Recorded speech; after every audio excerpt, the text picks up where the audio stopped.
Someone screams for the Empress to be found, but another man orders that every single one of them be plunged into eternal sleep. At this time, one of the knights bursts into the room where Her Majesty is. It turns out it's Valencian Solitaire and Solitaires, and the guy screams that it is not safe to stay there. But the woman in response to this only asks if they really came for her head. Empress J-Lilith is the youngest swordmaster in the Empire, and also the Great Sorceress is officially recognized as an ivory tower. This heroine has suppressed 9 rebellions over the past 40 years and won 5 large-scale wars.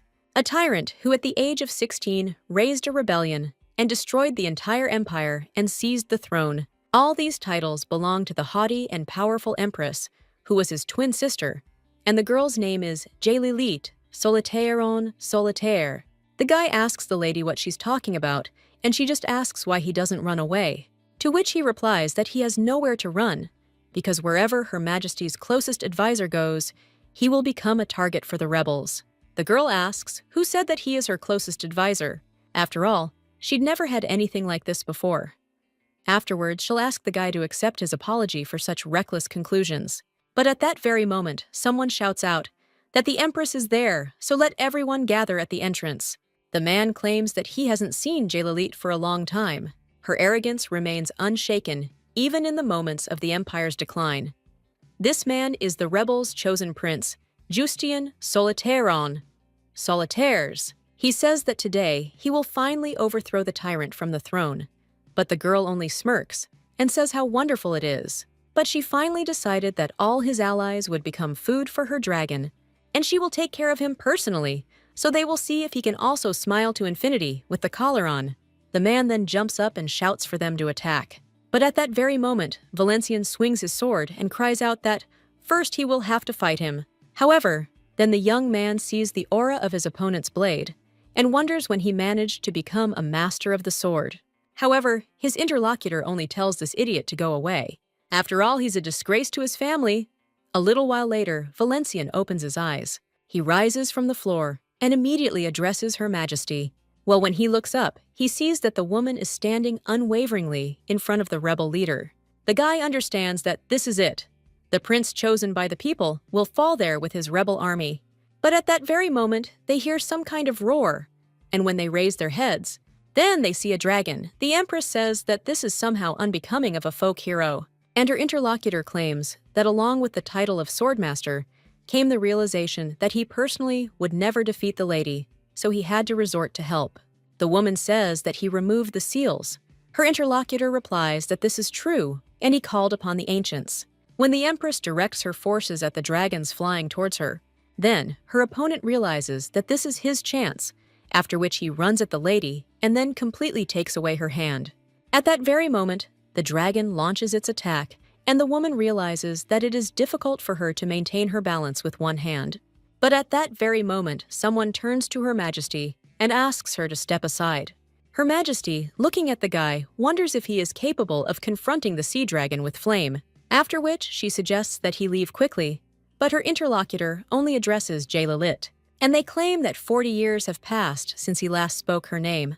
From the very day she took up the sword and sat on the golden throne, he lived a carefree life as a useless member of the imperial family, far from power. Surprised by this, and her interlocutor asserts that if he had not then abandoned everything around him to its own devices, then perhaps now he would be able to stop the sea dragon's flame. It's funny that he's trying to protect her with things like that skills, but in the end, he is her brother. After which, the young man uses his power to try to contain the dragon's flame, but still cannot withstand it. While the girl is talking to her brother, he thinks that it would be good if he were given another chance. After all, then, he would have definitely protected the lady and their entire empire. But at that very moment, someone cries out to His Grace, the Duke of Valencia, and states that it is time for him to get up. When the guy finally gets out of bed and turns to the maid, T.O. wonders if it is Ruby, after which he asks what she is doing there, since she was definitely executed.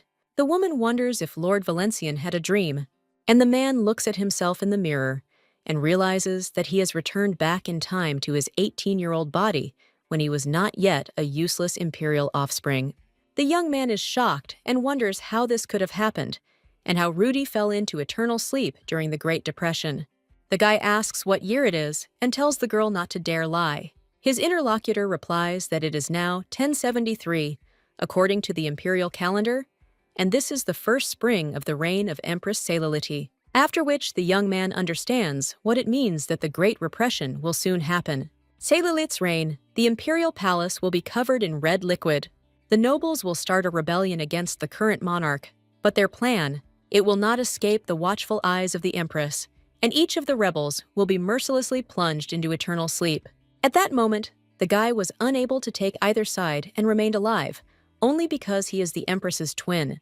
However, as a warning, his maid Rudy was executed. The guy understands that he needs to think about what will happen next, and that it is not enough for him to simply survive. In a past life, the empire fell due to constant uprisings and executions of their participants. The young man understands that he cannot interfere with the government because he must not forget that the empress took possession of the throne by plunging her relatives into eternal sleep. And he is her brother, and if he reveals his abilities and becomes a threat to her rights to the throne, she will not hesitate to plunge him into eternal sleep.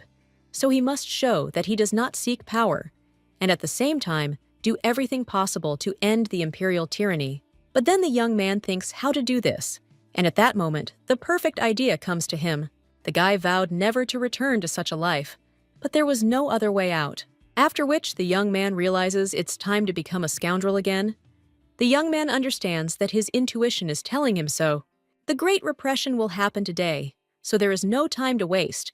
At that very moment, the guy starts throwing things around in his room, and the maid looks at it in shock. He turns to the gentleman and asks what came over him, after which the young man opens a bottle of wine. And he starts drinking it, and the woman screams at him in shock. The guy immediately spits out the drink and realizes that he had almost forgotten about the spy letters. If his memory serves him right, the rebels could show up there at any moment. But when the young man opens the compartment with these letters, he wonders why there are so many of them. At the same moment, someone else comes to Duke Valesian and says that they urgently need to discuss something important. However, the man only sees the guy burning sheets of paper and screams what this means. The young man then turns to his dear half-brothers, after which he sits down on the sofa and, taking a bottle of wine in his hands, asks what brought them there. One of them screams out what kind of strong fumes this is, and why the guy decided to drink so suddenly. The man also wonders what it is and why he burned all their letters, after which he even asks if her knights have really been there. But the guy at the same moment screams at him to watch his language, because this lady is the empress. His interlocutor wonders if the young man has decided to back out, and the other asks if this is all because he is a blood relative of the empress, after which the man screams out what a scoundrel this guy is and orders the traitor to be put into eternal sleep. Well, at that very moment, who else comes into the room and screams for these rebels to be removed? The people in the main character's room are shocked and ask if these are really knights. But this is a platinum order. Valesian at this point picks up a bottle of wine, after which he hits one of the rebels and also shouts that they should never turn their backs to the enemy. The others watch this in shock and scream out what is happening. They also call the guy crazy, but the young man asks what the kittens are meowing about, after which he starts throwing things around the room and screams at them to attack if they dare. When the rebels run away, they scream for this crazy person to be calmed down. And at that very moment, one of the knights turns to His Grace, the Duke of Valencia, and asks him to stop. This man claims that he doesn't know what's going on, but it looks like he's not on their side, and that's the main thing. Dawn also states that the master should immediately return to the main palace, remains silent in response to this, and his interlocutor suggests that he be vigilant and strongly recommends learning magic or swordsmanship.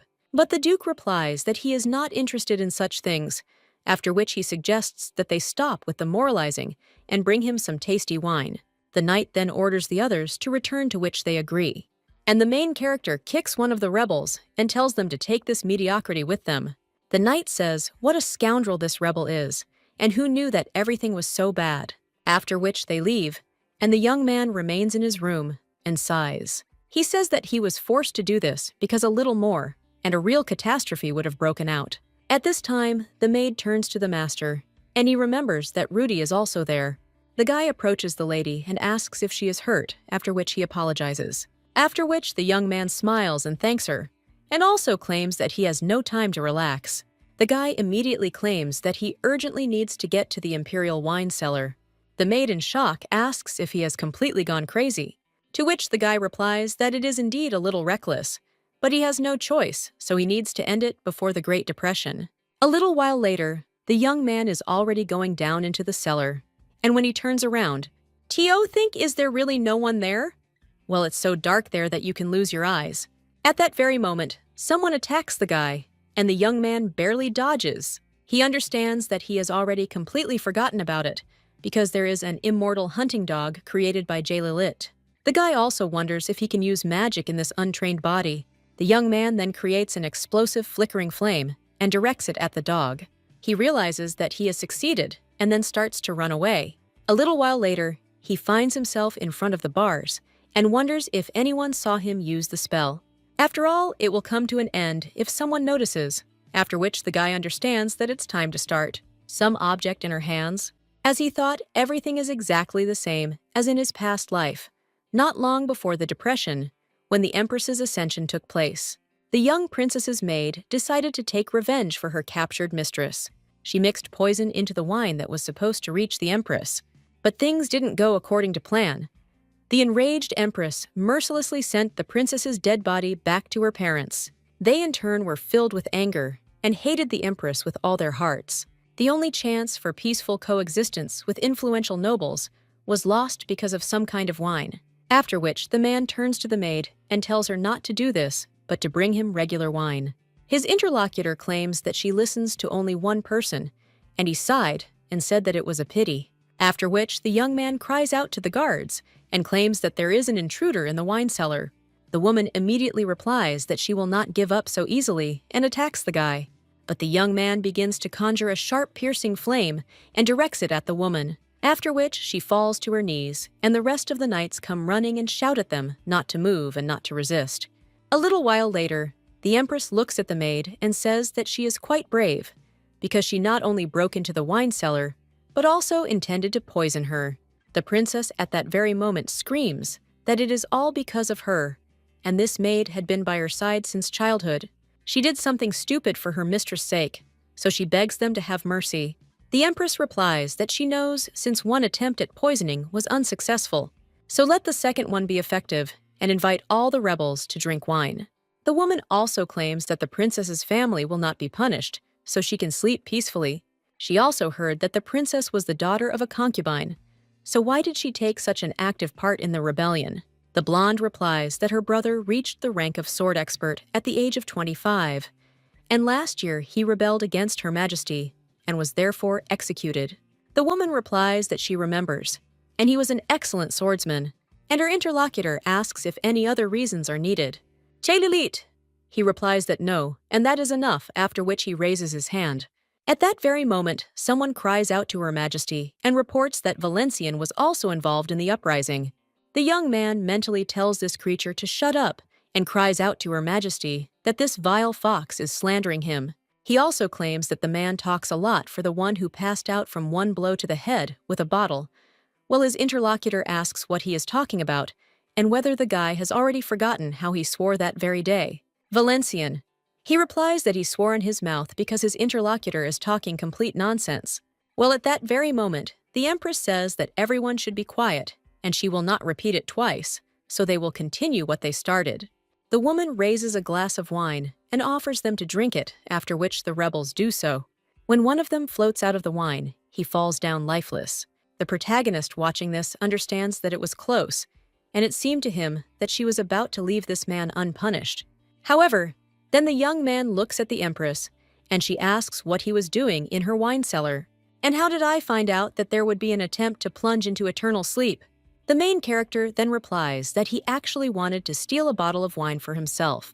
The rest of the room are shocked and ask if he has gone crazy, and the Empress wonders if he really wanted to steal her wine, after which everyone asks him how dare he. The young man answers Her Majesty that he is sorry because he succumbed to temptation. Well, didn't they catch the poisoner only because of his sinfulness? The young man also suggests that she close her eyes this time, after which everyone in the room falls silent. And the woman just starts laughing and then says how reckless it is. After all, has he really lost his fear? The woman also says that it's good. and the one who saved her life really deserves pardon, so she forgives him. The young man says that the Empress is immensely merciful and understands that it worked. The woman also claims to have received a report from the maids and knights of the Scarlet Halo Palace. They claim the boy burned the letters, scattered all the books, and threw away his sword. Therefore, she hopes that he will not try to return what was lost. After which, the woman says that that's all because she's tired, and the young man turns around and leaves. When he passes by the aristocrats, he notices their glances at him and understands that they apparently think he is out of his mind. In any case, it doesn't matter, because there is only one person whose opinion is important to him. A little while later, the guy is already near the Platinum Knights training ground. The commander turns to the knights and tells them to speed up and run faster, but one of them replies that he cannot see his mother has run out. The man claims that by overcoming himself, he will increase his mana capacity, and the knight says that he would at least like to avoid falling into eternal sleep from overexertion. However, his commander asks what will happen if he falls into eternal sleep. At this time, the main character is sitting under a tree and drinking wine. He understands that the knights are working according to the training method of Lilith, the youngest swordmaster in history. It involves running circles around a training ground until you drop from exhaustion. The guy also understands that while they are sweating in the sun, he is resting in the shade and wondering if it irritates them. After which, the young man even tells them to put in more effort, because how can young swordsmen be so weak? Valencian. He is beaming with joy and thinking how they can do this and that. They should hurry up and challenge him to a duel. At the same moment, one of the knights tells Duke Valencian that he thinks he has overdone it with alcohol. The young man asks what they are talking about, since he is not even drunk yet, and he is asking this man to hit him. His interlocutor merely asserts that the Duke has already earned himself a reputation as a vile drunkard, and one wonders if all alcoholics are so lucky that they can survive even after a break-in into Her Majesty's wine cellar. The main character says that judging by how difficult such an easy training is for them, he is quite pathetic. His interlocutor also screams out what this drunken scoundrel said. The protagonist realizes he's got a fish to fry. His interlocutor exclaims that he's heard the Duke spends his days drinking and harassing the maids. Not only is he a drunkard, he is also a pervert, and if he still has even a drop of conscience left, then let him sit quietly and keep quiet. And the main character thinks what kind of dirty rumors these are, but maybe it's worth taking advantage of them. Valencian immediately rises from his seat and asks if the knight really has a sister. The guy also claims he likes passionate women like himself, but in his mind, he thinks how humiliating this is. After which, the knight is about to hit him, shouting that he will now teach him a lesson. But at that very moment, someone stops him and suggests that he stop, and also asks what Sir Bonnel is doing. The woman also turns to His Highness and asks what brought him there, and the guy understands that this is Lady Tentia, a knight who was slandered and exiled, after which she became the right hand of Prince Justianus. After which, the young man understands that she will have to be driven away very soon. The woman at this time turns to His Grace, the Duke of Valencia, and the guy remembers his role. After which, he screams that this scoundrel insulted him and also called him an alcoholic and a pervert. The woman asks if he really just did that, and the young man understands that she is not even trying to hide her emotions. Bonnel screams that this guy was the first to insult his family, and he talks about his sister almost in tears. The protagonist wonders if he really does have a sister, and he's obviously really hurt this guy. But now, the young man is only interested in what he said, after which he invites him to stop evading and to fight him one-on-one in a private fight. But at the same moment, Lady Tentia asks his lordship whether it would not be better to organize an official duel. After all, it is not proper for a nobleman to act impulsively, and the guy says that if you think about it.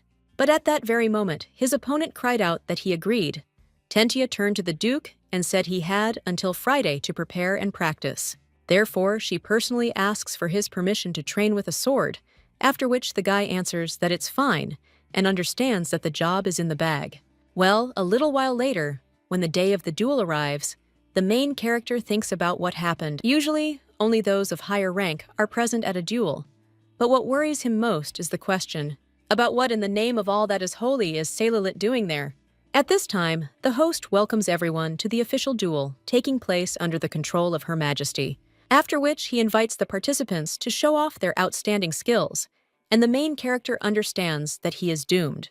This guy also wonders why out of all the possible options he was forced to choose a public duel. Lilith will look at him all the time. And what if she realizes that his fencing is too good for the one who, in her opinion, has just started to practice it? But at that very moment, the guy's opponent jumps out with an attack and screams that, "I need to look around." The young man dodges the attack and then reflects his opponent's sword. At the same moment, someone turns to His Highness and claims that during sparring, one cannot aim the sword below the waist. At that very moment, one of the observers cries out, "What impudence this is!" And the main character, with a smile on his face, replies that he didn't know, after which he apologizes. His interlocutor asks how he could not know, since these are the basics. Then the two cross their blades again, and the protagonist begins to shake. His opponent also holds the sword with shaking hands and says that His Highness is holding up well. The protagonist wonders if he is already at his limit and asks how about Togo introducing him to his sister. After all, better late than never, after which the knight wonders why the Duke continues to go too far. After all, he can't tolerate this bullying any longer. After which the knight uses level 1 of the Imperial fencing style, which is called the Fusion of Pain. The main character is shocked and wonders if this is really a fusion of pain, and the technique used. Mana instantly fills every part of the body, releasing incredible power. At the same moment, the protagonist's opponent deftly pushes him away. The young man understands that when using this technique, the body and magic are strengthened, and it is simply terrifying. At this point, his opponent only screams, and the guy understands that if he cannot parry this blow, he will definitely fall into eternal sleep. Therefore, Togo will have to try hard to stay alive when his interlocutor wants to attack the guy. Then he reflects the attack, and the knight asks what it is. The Empress is also a little surprised, after which the duel continues. The knight realizes that his opponent has suddenly become stronger, after which he even wonders if Duke Valencian just used MANHWA. And is it possible that he is practicing in secret from Her Majesty, and that he won't get away with it? One of the knights asks if it is true that he used magic, and the other replies that this cannot be true, because how can one use it without undergoing a training course? The main character understands that now he needs to see if he can get out of this situation unscathed, after which he cries out what they are whispering about, and whether they are really blaming him out of envy for something that did not happen. While the other knights say that this guy is just a careless idiot, the red-haired lady realizes that he moves definitely like a person who knows how to use mana. At this time, the young man claims that the knight did say that he would teach him a lesson, but which of them needs it more? His interlocutor exclaims, "What an arrogant madman this guy is!" And this time, he will definitely know shame, after which Valencian understands that nothing can be done. He immediately throws his weapon at his opponent and then uses a dirty trick, hitting the knight between the legs, after which he cries out in pain, smiles in response to this, and one of the observers says, "What impudence is this?" Valencian claims that it seems he has won. At this point, Tentia just sighs and realizes that she most likely just imagined it. One of the knights shouts to the guy that he was told not to aim below the waist. The young man replies that he was only talking about the sword. One of the knights cries out that this is practically spitting in the enemy's face, and this is such a vile act, but the main character asks if this is a shame for a nobleman who has never learned to wield a sword in his life. But at that very moment, the Empress says that it is enough, after which he turns to the Duke of Valencian and tells him to come over. The guy realizes that she has finally spoken, after which he approaches Her Majesty the Empress and greets her. The woman claims that she closely followed the duel, and the protagonist replies that he is deeply touched by her generosity, which the lady showed by patiently watching his insignificant actions. The guy also thinks about what the lady is thinking about, because he cannot understand what emotions are on her face. The woman at this time claims that members of the imperial family do not learn fencing. Accordingly, swordsmanship had always been something distant to him. He realized he was trying to use the most primitive movements possible. Could she have fallen for his deception? The woman at this time claims that he does have potential, and she also can't let such talent go to waste, after which the woman asks what he thinks about it, and also whether he wants to formally study fencing. The young man understands that he cannot believe it, since he received such an offer so easily, and the guy wonders if she really fell for it. Well, then he understands that this is definitely a test. Valencian wonders what benefit he will get from agreeing, since he hates sweating. His interlocutor claims that there is no need to jump to conclusions because she is sure that he will enjoy fencing. The young man immediately says that it is not necessary and thanks her, but claims that he would prefer to relax and enjoy life.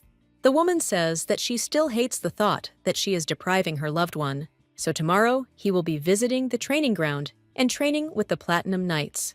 The guy at that very moment cries out to Her Majesty, begging her not to do this.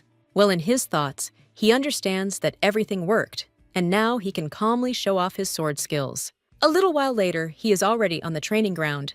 The guy realizes that there is lush greenery there, and also the singing of birds. And he's wearing training armor and uniform, even though it's summer. The training armor itself weighs 35 kilos, and the uniform an additional 20. The young man at that very moment cries out to His Majesty, asking why she sent him there. Tentia. He tells the guy to move, because even if there was a 5-year-old child there, he would have overtaken him. The young man understands that this was an excellent opportunity for them to master the imperial fencing techniques developed by J. Lilith. But when he is engaged in hellish training, he realizes that he has completely forgotten that swordsmanship training begins with physical training. A little while later, the young man was already lying on the ground, exhausted. He wonders if he will really fall into eternal sleep like this, but at that very moment, someone else turns to his lordship, and she asks if he's already exhausted, to which the guy cries out that he did say that physical labor is not for him. The woman replies that in any case, he needs to warm up, otherwise tomorrow, he won't even be able to move. The young man wonders if they are finished yet, after which he looks at the lady and understands that in a past life, Tentia was slandered and exiled from the palace, after which she met Justion and pledged to be his right hand. In the distant future, she even became the 10th swordmaster in the empire. The guy understands that this time he'll make sure that she is on his side. But the incident is no longer imminent, so it's time to act. The guy approaches Lady Tentia and claims to have a bottle of wasteland tears. Given to her by Her Majesty, he therefore asks if she would agree to share this drink with him. The woman asks if he is talking about the tears of the wasteland, and that this is the very wine that cannot be bought for any money. Her interlocutor replies that this is exactly it, because it is sweet like time and fragrant like youth, and also has a taste unimaginable for those who have not tried it. Valencian. He says that it is his job to propose, but the woman turns to his lordship, and she says that now she will just quickly wash off the sweat and immediately return. The main character replies that it's good and understands that it worked. A little while later, they are already in the palace of the Scarlet Halo. The day has finally come when she will taste the tears of the wasteland, after which she knocks on the Duke's door and apologizes for the delay. When the woman comes in, the main character replies with a smile on his face that it's okay. He also invites Mrs. Tentia to come in and sit down. Tentia. She claims that she brought snacks that go well with the wine. The young man claims that she is so thoughtful. The woman then asks if he always uses candles, and if this table looks a little strange, to which he replies that lately his eyes have been hurting from the bright light. The young man also pours wine into a glass and offers the lady to drink it before the aroma dissipates. What the woman agrees to, and when she tries this wine, then he immediately becomes delighted and claims that it smells so nice, and the taste and aroma simply melt on the tongue as if they were in her mouth. But the main character blocks her and asks if she is talking about shining stars and croaking fire. The guy also understands that it seems like it's time and suggests that the lady wait a little. After all, he will return now, to which the woman agrees. She takes another sip of wine and thinks what a joy this is. Well, at that very moment, she hears someone heading towards the room and then opens the door. The red-haired lady asks in shock if these are the Black Knights, and the commander of the order turns to Lady Tentia and then screams that she was arrested for stealing an imperial artifact, which makes the woman surprised. At this time, the man is wondering where the Duke is, because he must immediately take her into custody. But at that very moment, someone else comes up to them and asks what this boil is about. These two, seeing the state the guy is in, are shocked and don't even know what to say. The young man wonders who dared to interrupt their solitude, and the two wonder why the hell he is looking like that. The other knights immediately turn to His Majesty. The order's commander cries out that this is unforgivable. The young man asks if they really have any problems considering these are his chambers. Well, at that very moment, the commander of the order remembers something and claims that there are more important things to do now. he immediately cries out to His Highness and claims that Lady Tentia has been recognized as the prime suspect in the theft of the imperial artifact, so she needs to go with him immediately. But the young man is interested in what they are talking about, because right after training Mrs. Tentia, I investigated in his room. The guy also asks if they don't understand that she didn't have time to steal, much less hide the artifact, but his interlocutor replies that this is not true. He also claims that the palace is huge, and the thief could have handed over the stolen artifact to a middleman. The Duke says that in this case, he recommends that they go as soon as possible to search for the one who now has the artifact, instead of chasing after Mrs. Tentia, who has nothing. The guy also claims that Her Majesty must be furious now, least someone as soon as possible. Well, he also claims that they are all knights, so why suspect your own people? Valencian. He claims that there is no need to act rashly, after which his interlocutor sighs. He also says that the gentleman's words are not without common sense, and he did not present himself in the best light, to which the guy replies that this is true. The commander of the order at this time claims that it seems that the rumors about the Duke's shamelessness are false, because he is quite perceptive. At this time, the young man understands that this is already a problem, because he is too fixated on protecting Tentia, after which he asks if they still need anything there, and approaching the knight, he whispers that he not only spoiled the atmosphere, but also made a lot of noise. He asks what he is talking about, and his interlocutor asks if he can even imagine how difficult it was to be alone with Countess Tentia. The commander of the order asks what the Duke is talking about, but when he looks at the appearance of his interlocutor, and also at the table with wine and candles, then he immediately understands everything and whispers to the Duke that this is what he meant when he spoke about solitude. The protagonist smiles in response to this, causing the knight to move away in disgust. He also tells His Highness that he understands everything. The man also turns to Mrs. Tentia and tells her to be so kind and not change her place of residence for now, to which she agrees. The commander at this time asserts that he is deviating from this and asks for forgiveness for having intruded so unceremoniously, to which the main character says yes, and that they should hurry. When they leave, the young man realizes that he can finally relax. But at the same moment, someone else addresses the guy, and when he turns around, he realizes that it is Tentia. The woman claims that she could not even imagine that it was a gentleman, but the young man asks what she is talking about and wonders what the lady means. The lady at this time says that he was waiting for his partner, and she should have guessed earlier, after which she even asserts that she will hurry to leave him, and thanks the Duke for the evening, after which she even wishes him a good time. But when the guy tries to stop her, then the lady just runs away, after which the young man thinks that, anyway, it doesn't matter. The next day, the guy is already heading down the corridor, and a little while later, he sees Rudy. The guy greets her, and the lady says that Mr. Valencian has returned. The young man asks what kind of flowers these are, and his interlocutor replies that she picked them near the main palace this morning. She also asks if they are really beautiful, and Valencian asks why she went to the main palace, to which the girl replies that her friend works there, and he asked her to help send a package out of town. The lady also says that it seems that the gentleman is also in a good mood today, and frankly, he has looked depressed lately. The guy replies that he managed to save a man from undeserved exile. The end yet. But it doesn't matter, because one way or another, it is not up to him to look for the real culprit. The maid replies that she doesn't know what it's about, but she's happy for the master. After which, her interlocutor asks if the girl has heard anything about the disappearance of an artifact in the palace, to which the maid replies that yes, he suddenly told her about it. They say that the tip of the giant Ulgrim has disappeared. The boy thinks about this tip and realizes that a giant named Ulgrim wanted to see the whole world. He traveled and drew maps of the lands he visited. Ulgrim enchanted the tip of the pen so that it could draw a map of the past path on its own. One day, the cave where Ulgrim was staying collapsed, and only the iron tip of the pen survived. He still keeps ancient magic within himself, after which the guy says that the tip of Ulgrim must have disappeared. In the main palace, there are no other family members besides the Empress, so the butlers and maids fall under suspicion. He thinks that one of the servants took him to, which the maid replies that she agrees. The guy says that if he were the criminal, he wouldn't have taken the artifact outside the palace. I would ask a friend to help some maid who can freely leave the yard, and he would pass it off as an urgent parcel. But at that very moment, the young man realizes what he just said. And then he asks Rudy if she said that she sent some kind of package this morning. The girl then trembles in fear and tells his lordship that this needs to be reported. She also claims that he should do it, and the young man asks what she means.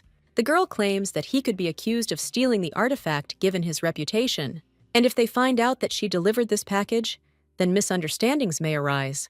But at that very moment, the main character grabs the maid by the hands and screams for her to pull herself together. He also suggests that she not worry because he will figure it out. And then the guy asks what her friend's name is. The girl replies that his name is Benton, and that he is the butler of the West Wing, after which the young man says that it's good, and he understands, and also asks if she can carry out one of his assignments. The maid asks what it is, and a little while later, the guy is already in the West Wing. The young man also wonders if this is the servants' room and listens to what is happening inside. One of the servants asks what they should do now, and the other replies that he doesn't know, because what kind of reckless idiot would you have to be to comprehend the artifact? His interlocutor also claims that it was possible to steal something insignificant like him. But now they will all be plunged into eternal sleep because of one idiot, so he wonders who did it. The protagonist sighs and realizes that these thieves are too talkative, after which he immediately opens the door and enters the room.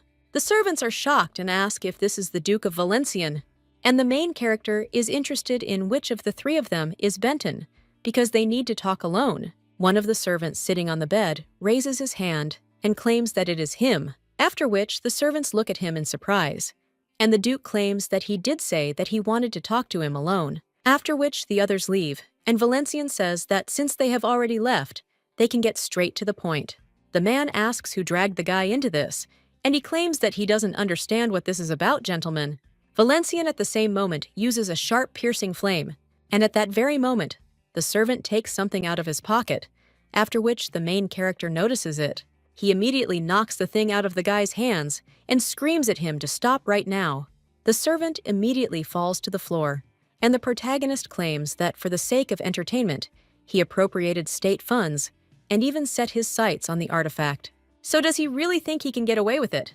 But then the guy smiles, and Valenciennes asks, "What's funny?" The servant claims that he thought the Duke was a cold-blooded man, since he even sold out his cousins, but he is surprisingly sentimental.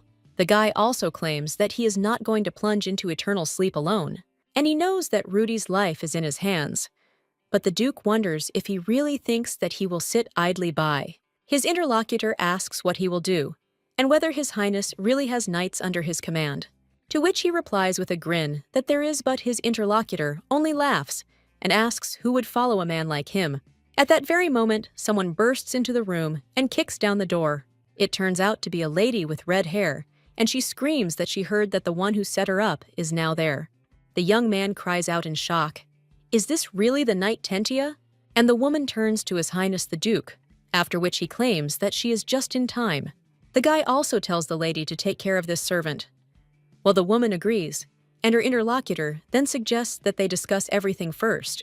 Well, the lady screams at him to be quiet. At that very moment, someone else enters the room. It turns out to be a maid, and she turns to his lordship and claims that the lady knight rushed so quickly. The girl also addresses the gentleman and claims she's so sorry because she caused him trouble, unaware of what a scoundrel he is. Her interlocutor replies that she's not to blame, as the world is full of deception. This servant was originally going to use it, so there is no point in worrying. Rudy then turns to the gentleman and claims that she thought they were friends, which is why it hurts her so much. At this time, the guy looks out the window and sees that there are black knights there. He also turns to Rudy and claims that it is time for her to leave, to which the girl agrees. Valenciennes also turns to Mrs. Tentia and says that this is enough, but the woman cries out that under no circumstances will she make this guy fully regret what he did. However, the main character grabs her hand and cries out that there are more important things to do now. After all, it's all over if the Black Knights catch them, so they need to find the artifact as quickly as possible. The young man also understands that there is only one place where he can make a dubious deal with stolen goods. A little while later, they are already near this place, and the young man opens the door. The red-haired lady immediately smells the stench of stagnant water and asks his lordship where they are going. The guy smiles after this and asks what she thinks. after which he welcomes her into the Imperial underground waterways. The woman claims that this is the first time she has heard of them, after which she asks where this path leads to, which the guy replies that it leads straight to the slums. From there, they will be able to get to a place where trade in all sorts of dubious and unsafe contraband converges. To which his interlocutor replies that it is clear, but asks how he knows about underground waterways, since she doubts that the Duke has ever been outside the palace walls. The guys answer that she doesn't need to know this. And by the way, he's interested in whether the lady really hasn't heard anything about them at all. Underground waterways are hidden from prying eyes and cover the entire capital. This is why they are convenient to use for the illegal transportation of magical tools and artifacts. And this is the shortest route from the palace to the casino, after which the woman screams to His Highness, "What kind of obscenity is this?"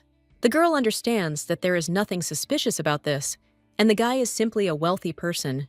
The young man watches her reaction at this time, then turns around and sighs. The guy also wonders if she's let her guard down.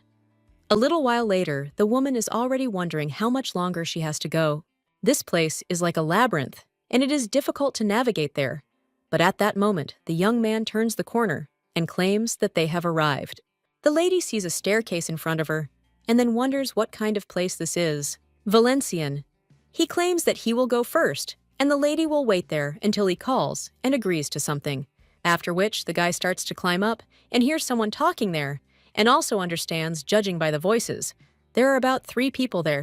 After which, the young man climbs into this room and closes the door behind him.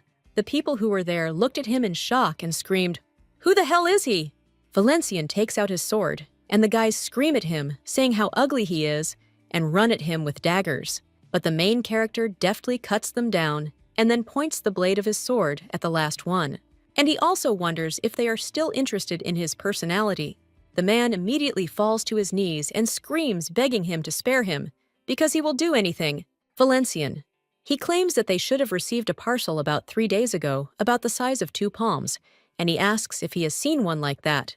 To which the man replies that yes, and it was in light brown packaging, but their boss personally came to pick it up.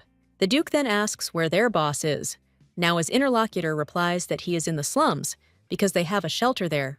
After this, the guy says how interesting it is, and a little while later, he is already heading to the slums. He and the lady with red hair follow this man. As the woman moves on, she steps in mud.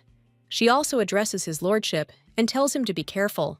The road's condition leaves much to be desired. Looking around, the guy realizes things are even worse than he thought. So we'll have to figure this out. At that moment, someone bumps into the guy they were following, and she also screams at him to watch where he's going. And the man immediately asks for forgiveness. Valencian tells him to be more careful, after which he agrees with the master and asks him to forgive him. A little while later, he already says that they are there, and the lady with red hair says that finally. The man who was seeing them off says that he will go then, but at that very moment, Valencian grabs him, and he says what a small parasite he is because he set up an ambush in the shelter.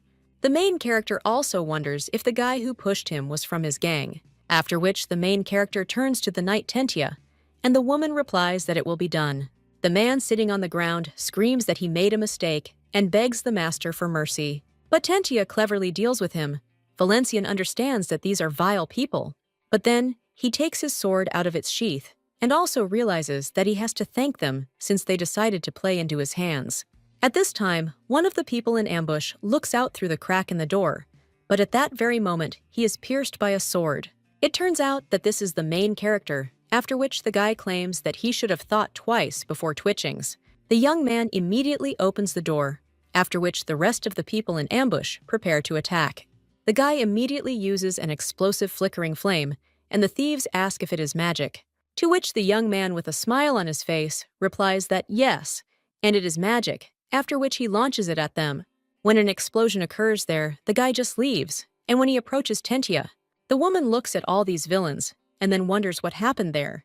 To which the guy replies that it seems like something really hot happened there, but he doesn't think she should worry about it. Valencian also states that he will check and return immediately, so let her wait there, to which the woman agrees. When the guy walks through the mansion, he thinks where the boss is, but at that very moment, a dagger flies at him, and the young man dodges it. The man who threw this is about to throw an axe as well, and also screams for this scoundrel to fall into eternal sleep. Valencian understands that this person seems to be on something, after which he keeps kicking him. The man then falls, and Valencian finishes him off, after which he looks at one of the doors and realizes that the boss must be there.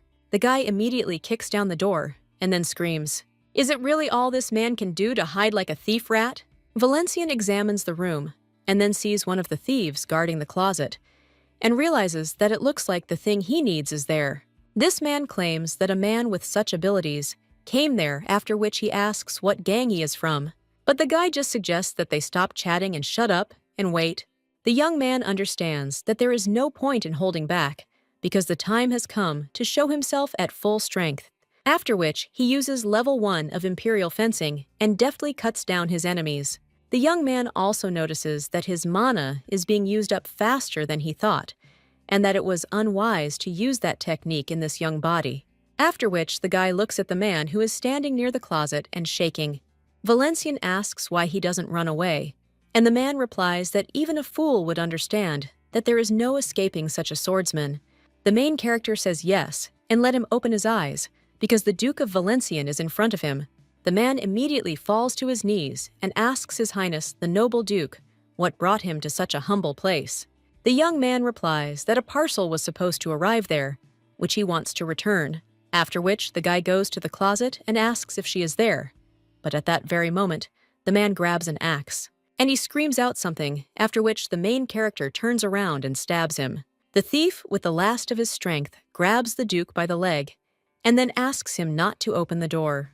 The young man thinks what could be there, but when he opens the closet, then he sees a person there and wonders if this is the boss's daughter. The young man realizes that she saw something she shouldn't have, after which he throws her a bag of money and offers to take it. The guy claims that this will be enough for at least one time, after which the girl takes him. She comes out of the closet and thanks him for his mercy. The young man understands that after what happened, the light in her eyes did not go out. He also claims that the Order of the Black Knights will arrive there soon, so she should run quickly before she gets caught.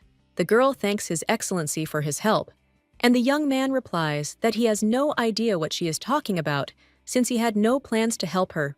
The lady states that she will take this into account, and it would be impolite on her part to jump to conclusions about His Highness's intentions, after which the girl says that she will go, and the guy just screams for her to disappear already. The young man watching the lady leave understands that despite her submissiveness, she cannot be called stupid, and perhaps they will meet again. But then the guy realizes that he needs to return to the purpose of the visit. He takes one of the paintings off the wall, and then sees a safe behind it, and thinks how expected this is. The guy takes the key from the robber's pocket, then opens the safe and takes one of the boxes. He opens it and wonders what it is, but then realizes that it is low-grade medicine. The young man also wonders if these are the substances that are now walking around the slums, after which he begins to rummage further and realizes that the required parcel must definitely be somewhere there. Then the guy finally finds it and realizes that it definitely has Rudy's signature on it. The young man also understands that he needs to destroy all evidence and burns everything that was included with the package. At that moment, Tentia runs into the room and worriedly asks His Highness if he is injured. The woman claims that a girl came out, which made it clear that something had happened. The guy then says he's glad to see Countess Tentia again. The woman sees the artifact in His Highness's hands and says that he found it. The young man replies that it goes without saying and wonders how it could be otherwise. But when he looks at the expression on his interlocutor's face, he says that she doesn't know how to lie. Valencian also tells her to report what happened and that in the end, everything worked out thanks to her. The woman asks, "What do you mean? He was the one who found the arrowhead, so how can it be her fault?" At this time, the young man asks if it is true that he can report this and receive a reward.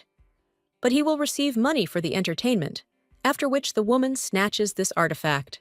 And she thanks his lordship and also states that she will immediately report what happened.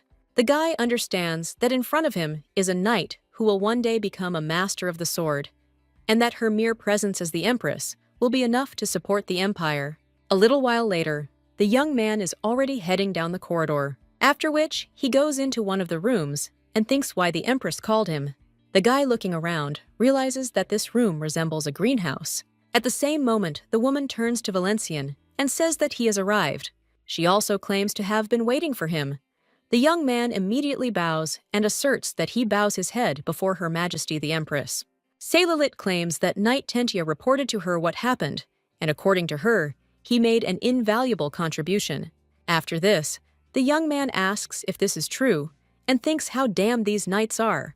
But the woman should have simply taken and appropriated all the laurels for herself. Valencian claims that Lady Tentia is not lacking in modesty.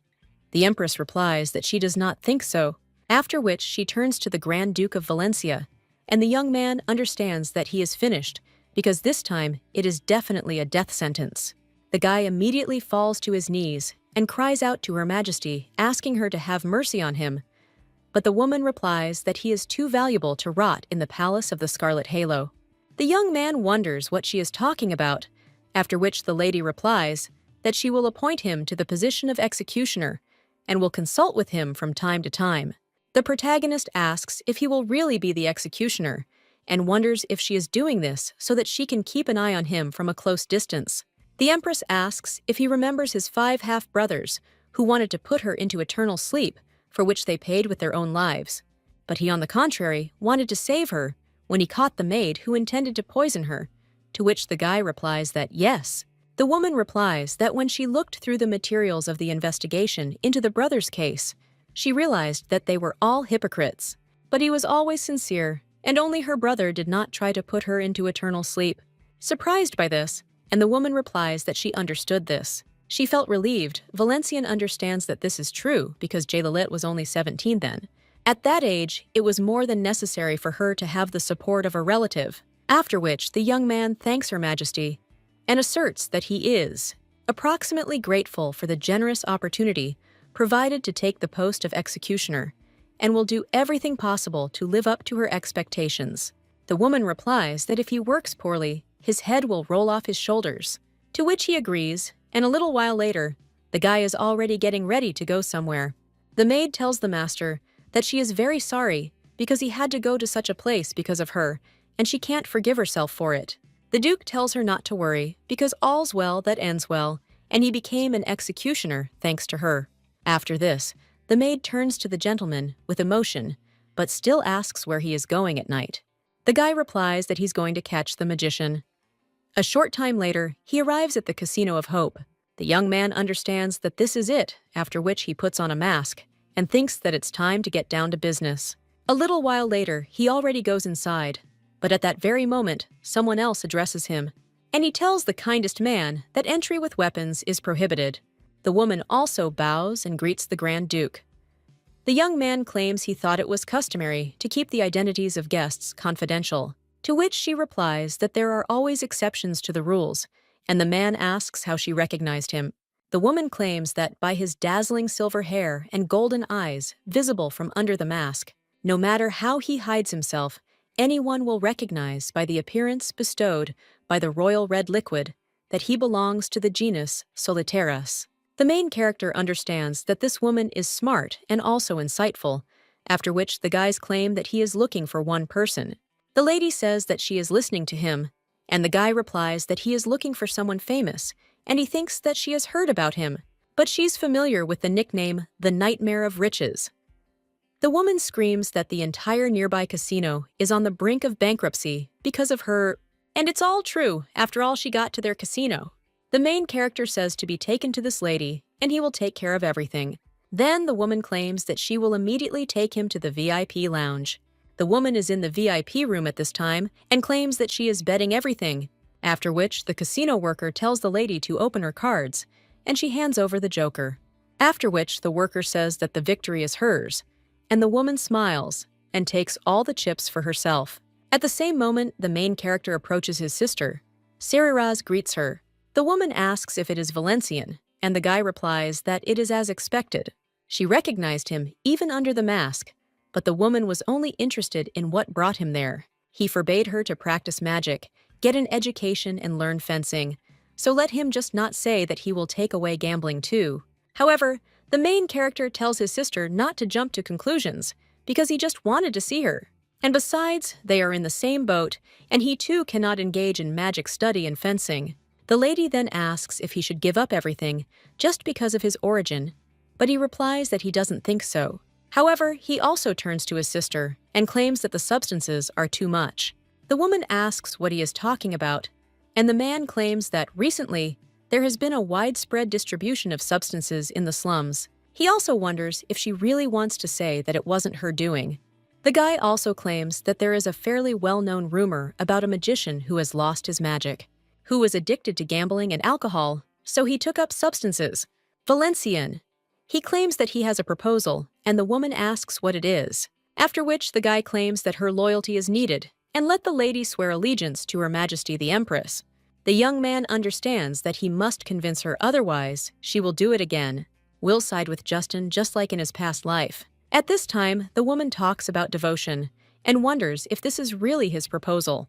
At this time, the young man shows the casino worker that she should leave, and then suggests that the lady give up drugs and stop betting and come back. Her Majesty will have mercy on her, and she can forgive everything except treason. After this, the woman talks about treason, and the guy understands that his sister is a genius magician, but she has no equipment or magical tools, but he has a sword, and that's already something. At this time, the girl asks what if she refuses, and the guy understands that she uses sparkling magic without a tool and without saying spells. You have been yours for 20 years. The young man at that very moment screams for his sister. I waited and calmed down. Well, the woman replies that she can swear to anything but fidelity. After this, the young man understands that things are bad, because he is not in an advantageous position, but still, the boy draws his sword from its sheath. The Empress is in her office at this time, of Valencian into eternal sleep. The woman replies that if it turns out that he has ulterior motives, then he won't have to choose. But the girl also claims that she is not one of those, and her interlocutor is interested in whether the Duke is recommending a member of the imperial family to her. And also, will she trust the one who enjoys his favor? After which the woman asks what he means, and does he really dare to think that he will palm off a relative on her, and this will never happen? After which the girl says that this is for sure, and he will never do that.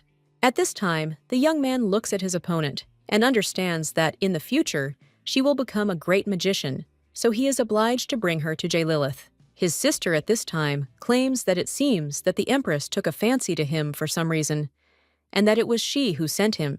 After which the woman also says that she can guess, and that she probably sent the guy to eliminate her. But before the main character can answer, the woman screams at him to stop because they have nothing else to talk about. After which she completely releases her magic, and the young man dodging realizes that she is truly strong. Therefore, you need to be on your guard. And there is only one way to resist a lightning mage with a sword. After which the guy uses level 1 Imperial Fencing, but realizes that this is not enough. The young man also understands that he needs more power, and his sister claims that the meeting was short-lived, but she was glad to see him. After which the lady directs her magic at him, and the guy understands that he will succeed, after which he reflects her spell. The woman, shocked, asks if he has really become a sword master. The young man cries out that only by being one can he influence his sister's fate. The girl then uses another spell and places stone chains on her brother. The guy understands what it means that she used earth magic, and the girl freely controls 2 elements at this age. And even the shadow spear is subject to her control, after which the lady coughs up red liquid, and then falls completely. Valencian, she understands that she too has her limits. Although using magic without a staff is already admirable, the young man begins to use a sharp, piercing flame, after which he breaks free from her chains. The woman watches this in shock, and then asks what kind of nonsense this is, and where he learned to do this. But the guy asks how she can handle this, and it answers something pretty well. From the looks of it, you'd think he'd been training in mana control for over 40 years. Valencian. He realizes that she hit the nail on the head, after which he asks if she is now ready to listen to him, to which the woman replies that she does not, and beginning to cast another spell, asserts that she does not obey anyone.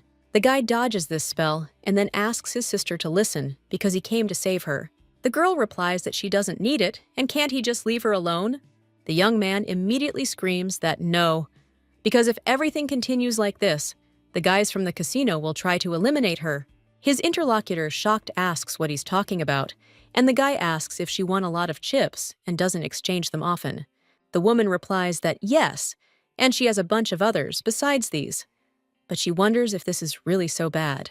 Her interlocutor replies that of course it's bad, because the casino will go bankrupt, when out of the blue she demands to exchange all those chips. For them, she is like a time bomb. And when he sees his sister's gaze, then he asks if she has come to her senses now, and answers that she probably has. But at that very moment, someone cries out to his lordship and claims that he needs to leave immediately because thugs from another casino have arrived. At this time, the guy is wondering if they really have already placed the thugs so quickly, and the woman screams at him to run away quickly because there are at least 100 of them there. His sister wonders if there really are only 100, since her magic can quickly deal with this. But the protagonist replies that if he doesn't answer them now, he won't be able to withstand the battle. The Duke also says that they should get rid of all the substances if they are hidden in their casino, because soon the imperturbable order of Black Knights will arrive there to inspect. The woman says that this is such valuable information, and thanks His Highness, and the guy understands that having allies in the gaming district won't hurt, after which he turns to his sister and says that they need to go because they don't have time. A little while later, when they want to go down the stairs, they see their opponents, and they scream that this girl is running away, so she needs to be captured. One of them also flashes so that the others can see because the traitor is also there. He cries out, "Did the rat really think that she would put on a mask and that no one would recognize her? But she is definitely in cahoots with this sorceress." The main character looking at these people understands that there are too many of them, after which her sister turns to him. She asks if the guy promises to save her, to which he replies, of course. After all, the loss of such a sorceress would be too great a damage to the Empire. The girl then turns around and thanks him. She also claims that if she uses filled mana, she will definitely have a hard time. But there is no other way out, and the young man understands what this spell formula is, after which he tells the sister to wait. The woman tells him not to worry, because she is taking responsibility for herself, after which she begins to cast a spell, and all the guys scream that she is calling on magic, after which they run away.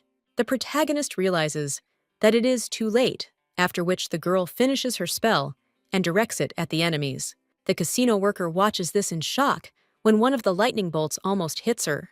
The main character reflects it, but he can barely withstand the pressure and understands that this is an unimaginable power. A little while later, the guy looks at the destroyed casino and realizes that this is serious damage, after which his sister falls unconscious. The young man immediately runs to his sister and asks if she's okay. And the woman turns to Valencian and asks if he will really vouch for her and whether he will allow her to lead the life of a magician. The guy then replies that, of course, and claims that she can count on him, after which the lady notes that it's good. She also says that this is what it means to be mortal. A short time later, the young man stands before the Empress. The woman places the papers on the table and then claims that she has carefully read the Duke of Valencien's report. She also wonders if this means he wants to recommend a talented magician to her. The young man replies that everything is so, because he is sure that this lady will not disappoint Her Majesty. The woman then asks if this lady is from the Cererize plant, to which she replies that yes. The woman claims she heard the lady was an outstanding student at Lightning Tower School and is interested in what other accomplishments she can boast of there. The girl replies that she can use 4th circle lightning magic and 3rd circle earth magic without casting spells out loud. She also has the Emperor's red fluid flowing through her, and like Her Majesty, she has special ways of handling mana, which differ from the usual magic circle, after which the woman says that she cannot simply trust it. After all, the girl is the bearer of the right to the throne, since only red liquid flows in their veins. And besides, the magic in her seems quite pure. Valencian immediately turns to Her Majesty and asserts that he understands her doubts, but asks her to reconsider. The young man wonders if a nobleman can exist without a single drop of the imperial red liquid, and whether plunging one person into eternal sleep will not rid him of his problems. The guy also wonders if she really wants to hastily trample on an unblown flower, after which the young man completely begs to let him show his usefulness and devotion, and the woman in response to this only remains silent. The main character wonders if this really works, after which he claims that they have prepared something else. The young man points to the box that the maid brings and understands that this should finally convince her. When this bag is opened, chips are visible inside, and the Empress asks what it is. And her interlocutor replies that these are chips from all the casinos of the empire, and she has about 200 such bags. Therefore, if you exchange them all, the result will be an exorbitant amount. Ceres turns to Her Majesty and claims that if the Empress generously agrees to accept the winnings from her chips, then half of the amount from them will be sent to the imperial treasury. After this, Celilit claims that she hopes the lady will not disappoint her. Well, of course she didn't make the decision because of money, and the main character understands that it's clear as day that it's because of them. The woman then turns to Ceres and claims that she will grant her the right to follow the path of magic. Let her strive for knowledge and become the pride of the empire. The girl then says that Her Majesty's mercy is boundless. The main character watching this smiles and understands that everything ended well for Ceres and Lilith. The woman at this time says that now she wants to talk about the Duke of Valenciennes, after which she asks how he managed to attract such a powerful magician to his side. The young man is a little scared by this and doesn't even know what to answer. At this time, the woman shows that Ceres is free, and she bows and then leaves. At this time, the Empress once again turns to the Duke and asserts that she is interested in him. After all, a sorceress of such a level intended to hide, and he took her there, and clearly without force. The main character understands that he needs to calm down, because the lady is just interested, after which he claims that he came to the casino to play and met Ceres there, who was in despair and yearned for magic, and he also thinks that the lady went with him because of the hope he gave her to return to the study of magic. The Empress, at this time, claims that she does not understand how the girl trusted a man with such a terrible reputation. The main character smiles after this and claims that although his reputation is not the best, but Her Majesty spared his life, Ceres trusted her more than him. The woman then claims that he knows how to win people over to his side. She also claims that in 4 days, Marquis Flanthius will visit there with his wife. He expressed a desire to shelter one of her cousins in Valenciennes, and wonders if that moment has already come. The Marquis was such a nobleman that in terms of power, he could be compared to the ruler of the state. The emperor's concubine, and she fell into eternal sleep during childbirth, giving birth to a son named Aquinas. Flanthius, overcome with grief, decided to establish this child. One day while returning home, the Marquis's family was ambushed by thugs. The Marquis and Aquinas were plunged into eternal sleep on the spot, and in a fit of anger, Flanthius blamed the imperial family for all the troubles and raised a rebellion. This marked the beginning of a civil war in the empire that lasted for quite a long time, after which the guy thinks about how to prevent it and claims that he will take care of it. Flanthius's journey will be quiet and safe. The Empress replies that this is excellent, and this is the answer she was counting on, after which the woman turns to the service, and he claims that from today on, Lady Tentia will serve the Duke as his personal knight. The young man is a little surprised by this, after which Tentia enters the room. The woman immediately bows and states that she has been honored to become a knight, accompanying his lordship. The protagonist realizes that it seems the girl has attracted the attention of Her Majesty, after which he smiles at her and realizes that he is glad that he now has his own knight. The guy immediately bows before Her Majesty and thanks her, and also affirms that using the power entrusted to him, he will continue to work tirelessly. The woman replies that this is wonderful and states that she looks forward to his further success. And also, to be honest, he always finds a way to surprise her so that she will continue to watch, and she is sure that he will not disappoint her. The protagonist replies that yes, and a little while later, someone bows before the Duke, and he also screams, asking to save his child. It turns out to be Duke Aquinas. The guy asks if he is really talking about this child, and his interlocutor replies that everything is correct, and this is his unregistered child. The Duke at this time wonders if he really has an unregistered child, at a time when even adoption brings risks, and nothing happens without a hitch. The young man then cries out that the imperial red liquid is being watched so closely that the birth of an illegitimate child could be considered treason, and the parents in such a case would face execution along with their child.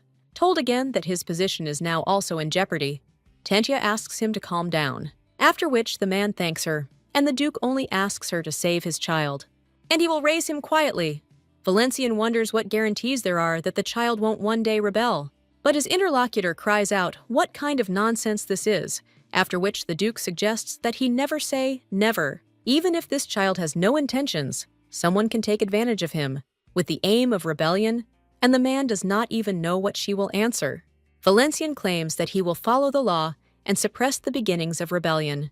Therefore, let him not hinder his decision to eliminate this child. Well, his interlocutor immediately grabs the Duke by the leg and then screams out something else. He begs him not to do this and asks if there is no other way out.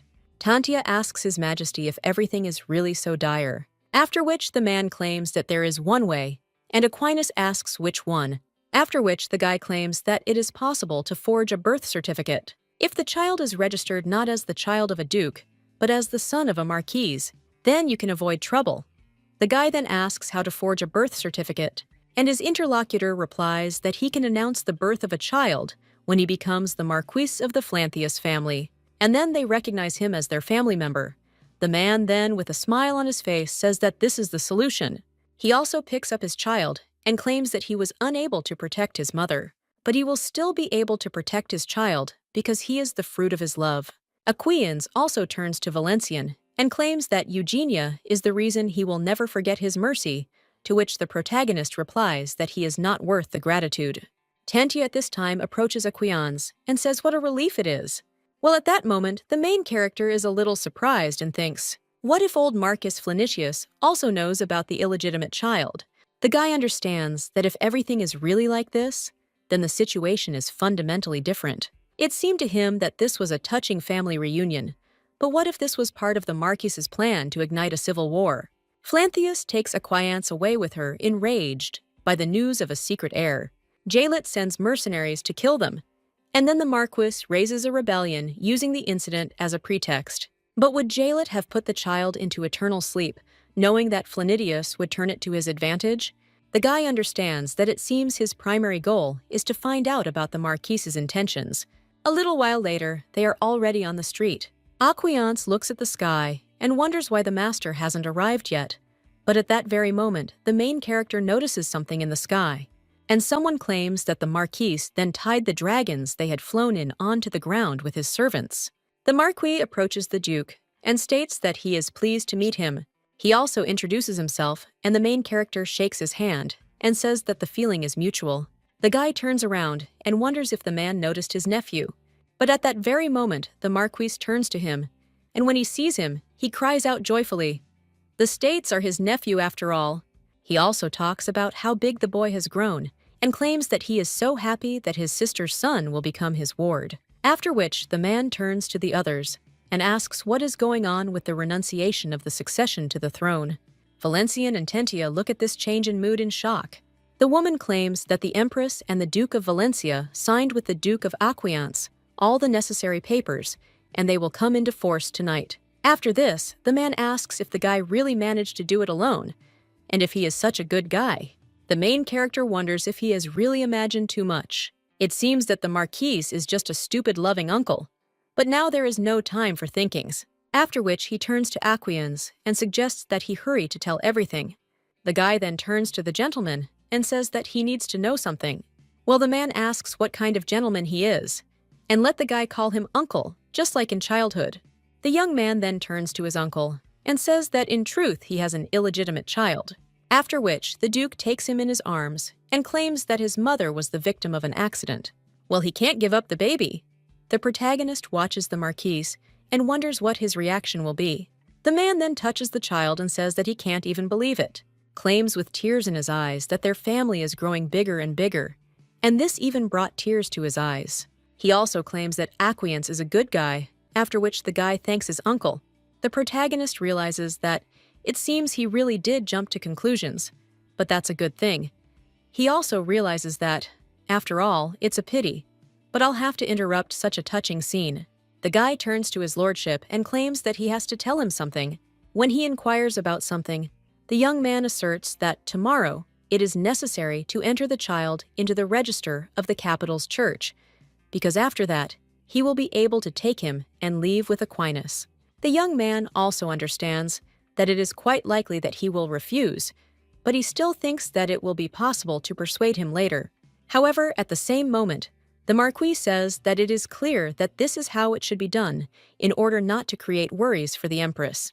He also says that since Valencian is Her Majesty's ward, he asks him to take care of everything.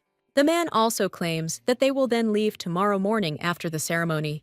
Valencian wonders if he really agreed so easily, and that he is too pliable, which makes him even more suspicious. At this time, the Marquis asks if he can take the baby in his arms for a short time, to which the boy agrees, after which the main character sees a grin on his face. Thoughts immediately pop into his head about how the Empress will put this man to bed. After which, the guy realizes that in his past life, Flanthius started a civil war. So we can't let our guard down. A little while later, they enter the room. When the main character looks at it, he claims that in his search for a place away from the palace, he was able to find only this modest dwelling. The Marquise replies that it's okay because it's quite decent, and the main character wishes them a pleasant stay. Valencian also claims that they will go to their rooms. However, as soon as the guy opens the door, he sees a monster in front of him.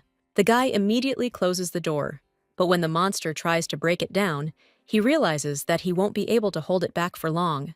At that moment, the monster breaks through, and the Duke falls, and the knight immediately runs up to him worriedly. The Marquis immediately runs to the child, and the main character watching this thinks, did they really plan to steal the child in this way? But at that very moment, a man stands in front of him and screams for my lady to be careful, because this creature does not belong to their world. The woman replies that she knows, but at that very moment, the monster tells them to give the child back. Tantia immediately cuts him down, and little centipedes crawl out of his skin, after which the rest begin to chop them up and trample them.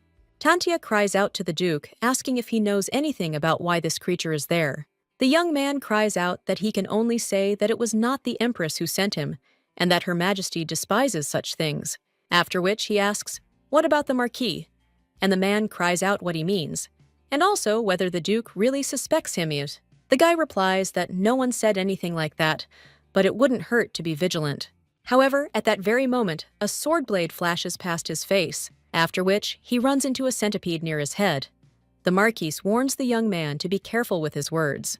After all, let him not think that he will remain unpunished if something happens to his wife's son or grandson. The boy understands that he can't allow what happened in his past life to happen again, and perhaps he should put the Marquise into eternal sleep right now. At this time, Tantia turns to his lordship and claims that it seems she has found her weak spot. She then points to the particle and claims that the centipede is desperately trying to hide it. Valencian, he claims that he understood and offers to take the monster away, to which the woman agrees, after which she tells this stupid creature to follow her, and the main character gradually cuts it apart, after which it completely pierces the place where the weak link of this monster is located. When he pierces it, he notices silver powder, and realizes that the line of its application resembles a magic circle. Well, at that very moment, the young man notices something energy, and also screams for everyone to run away from there, because this monster has lightning conductor spells. A second later, a multitude of lightning strikes there, and the house is half destroyed. At this time, the Marquis rises and looks at his grandson, but he understands that he's perfectly fine. Acquiesce claims that the basket has a protective barrier and a soundproofing spell placed on it, so everything should be fine, and his interlocutor says, "What a relief." At this time, Tantia turns to His Highness and asserts that it looks like this is not the end, to which the man replies that he thinks she is right. But at that very moment, the building begins to collapse, and Tantia cries out to his lordship, after which he defends him. The Marquise, meanwhile, tries to protect the child and Acquiesce's servants. When the main character looks at a pile of stones, he understands that the further into the forest, the more firewood there is. And the woman asks if the gentleman is safe. Someone else shouts that they are all fine and offers to quickly clear the way, to which the guy agrees and claims that they need to hurry. But at the same moment, the young man feels some kind of energy, and when he turns around, he sees a monster. He asks where the child is and tells them to give him back to him. Valencian asks if this is really a possessed entity. The boy wonders why he needed the child and what goals these monsters are pursuing. At this time, Tantia is wondering how the Duke, who grew up within the walls of the Imperial Palace, could so quickly recognize the possessed entity, after which the possessed entity claims that there is no child there and begins to crawl into beetles. These bugs begin to crawl between the stones, and the main character immediately screams to Acquiesce that a possessed entity has targeted the child, and it has gone in their direction, so they should be on guard. But at that very moment, someone else cries out to his uncle and tells him not to leave. The boy immediately thinks about the Marquise, after which he begins to destroy a pile of stones, and the knight turns to his highness and claims that it is unsafe. She also says that the ceiling is about to collapse, but the guy replies that it doesn't matter, after which he hits the pile of stones again. When he breaks through a wall of these stones, he immediately climbs in there and thinks that he just needs to make it in time. When he runs up to the Marquis, he realizes that he is wounded, but still fights the entity, after which the monster kicks him. Valencian wonders if the Marquis is really on their side. Also, could he really have been mistaken from the start? The knight then turns to the Lost One and says that his opponent is Itana. The monster then turns to Tantia and attacks her. At this time, Acquiesce turns to Lord Valencian and claims that his sword is covered in poison. The uncle is poisoned, and the aunt has lost consciousness, and the main character thinks that things are bad. After which he sees the Marquis fall and understands that all the symptoms of poisoning are obvious, but the condition is not yet critical. If they hurry and get him to the doctor, he will survive, after which the guy is going to get his sword. But at that same moment, he sees how the monster appears behind Tantia and screams for her to be careful. The main character immediately runs up to her and repels the monster's attack, and also claims that he knows who he is. This entity is the embodiment of malice, cowardice, and envy that crept out of paranoid speculation. At this time, the monster pushes the main character away, and he claims that he is doing it on behalf of the Empress. He orders him to return to the underworld and then stabs the monster. Well, at that very moment, some paws come out of his back, and Acquiesce screams for Mr. Valencian to be careful, because there is poison in his legs too. The guy immediately rips off his legs, after which he grows them twice as big. The main character wonders if they have really recovered, and he can't dodge them. But at that very moment, Tantia attacks this creature and asks where he is going. The woman asks if His Highness is okay, and asks him to stand behind her. But at that very moment, the monster launches another attack. The woman repels her, after which he attacks again. The protagonist understands from the book that fire is capable of dealing with regenerating opponents, but he can't use mana in front of everyone, after which everyone sees that this monster is attacking Tantia from behind and screams about it. The monster also manages to attack Valencian, who tries to dodge them, after which the guy screams that he is obliged to save the Marquis' family, come what may. The young man uses a level 2 imperial swordsmanship style called Invulnerability. Tantia turns to the Duke in shock and wonders if he has really reached level 2 sword mastery, after which the guy attacks the monster and cuts it down. It cries out that it hurts. Tantia doesn't waste any time and uses the imperial swordsmanship style level 1, after which he runs at the monster, but it has already regenerated, and the main character cuts off its limbs again. Tantia tells him to return to where he came from, that is straight to the underworld, after which he pierces this monster. When it all ends, the guy talks about the fire that he used, but the woman tells the Duke not to worry, after which he claims that she did swear allegiance to him, which surprises the guy a little, after which he thanks her, but he also thinks about where such weakness in his body came from. At the same moment, Acquiesce turns to Mr. Valencian in shock and says that his back is injured, after which the guy understands where this fatigue comes from. Well, before he can do anything, he begins to lose consciousness. A little while later, the young man opens his eyes and wonders if he is really in his room. Looking around, he realizes that this is indeed his sofa and table, after which he sees Jaylalit and wonders what she is doing there. At this time, the woman asks whether her beloved has woken up and whether the poison has been successfully neutralized. But the consequences of his actions have not yet passed, so let him rest. At that very moment, the guy rips off the blanket and screams that Valencian is greeting Her Majesty the Empress. The guy immediately falls to his knees and realizes that this is a terrible situation because he is bowing to Jaylit while lying in bed, after which he even begins to wonder whether he will see the dawn of tomorrow. The young man closes his eyes, expecting a terrible sentence, but the woman tells him to raise his head. She was just passing by and decided to stop in. Today, the process of renunciation of the succession to the throne was successfully completed. After this, the young man thinks about Acquiesce and wonders what happened to the child. The Empress claims that Marquis Flanetius and his wife will soon set off on their journey. Check something by any chance, and the guy asks how much she is paying. He misheard, but the woman claims that she asked, should he go check something before they leave? her a little surprised, and his interlocutor asserts that if it's not necessary, then it's not necessary. And the young man at that very moment jumps out of bed and screams that, "No," and he will go check. The guy also tells Her Majesty that he will return soon. The woman only smiles after this. The Marquis says that Madame Tentilla has done a wonderful job. He also thanks her for protecting their family, and because thanks to her, the ceremony went as smoothly as possible. Another lady then asks how Duke Valencian is, and whether he is okay, because she heard that the poison turned out to be more dangerous than they thought. But at the same moment, the main character cries out to their excellencies and also to Acquiesce. Valencian asks if the process went well, and if everything has been settled. The woman at this point says that this is the imperial red liquid and it works wonders, Acquiesce. He says that not all such things are true.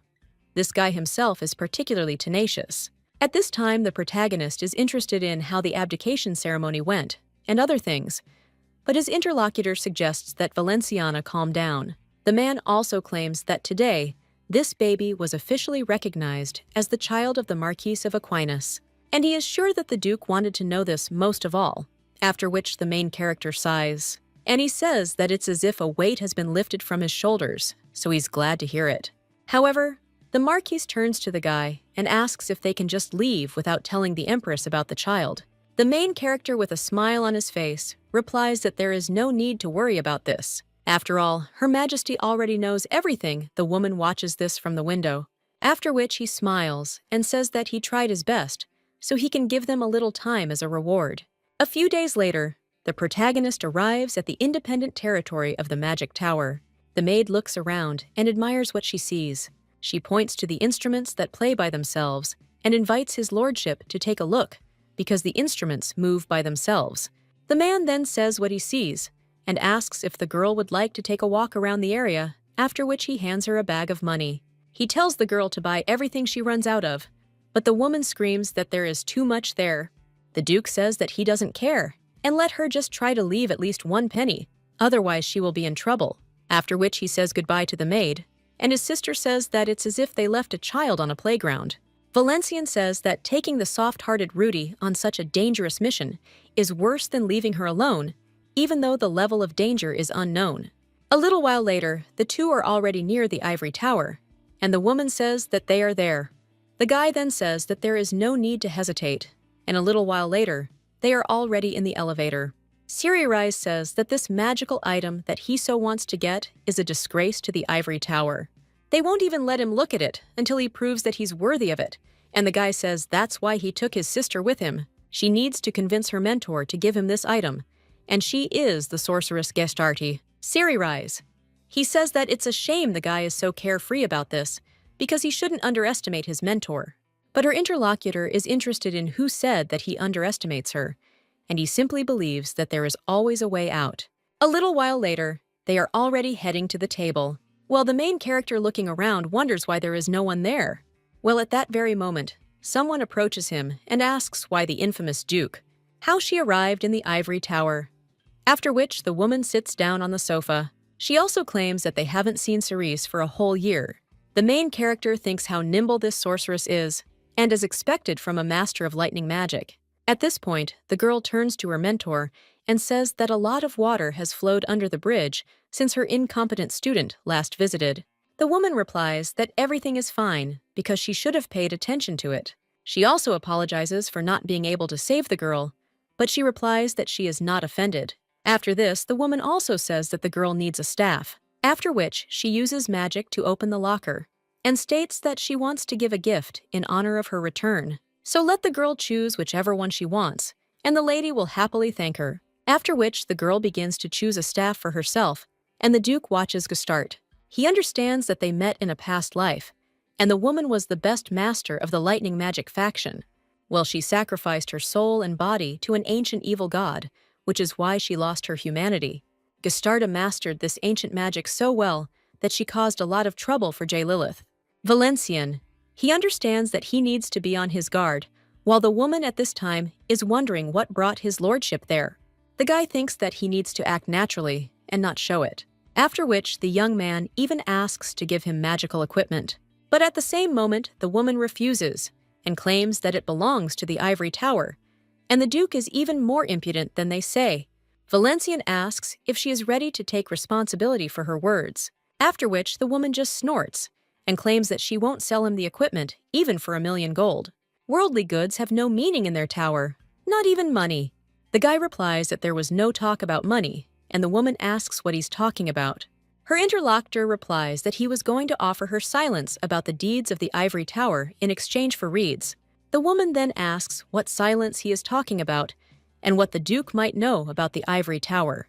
After this, the guy asks if she really thinks that he is just pretending to know, after which he tells the lady to tell him why they stole him, and let her not lie that she knows nothing about the tip of Olgrim, because he is sure that she did not imagine that she could be exposed. After all, she made more than one agreement and very carefully intertwined them. Valencian also tells her not to try to deny his words, because they are not groundless.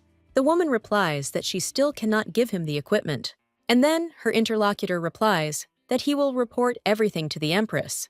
The woman replies that he can do as he wishes, but even Her Majesty will not oppose the ivory tower.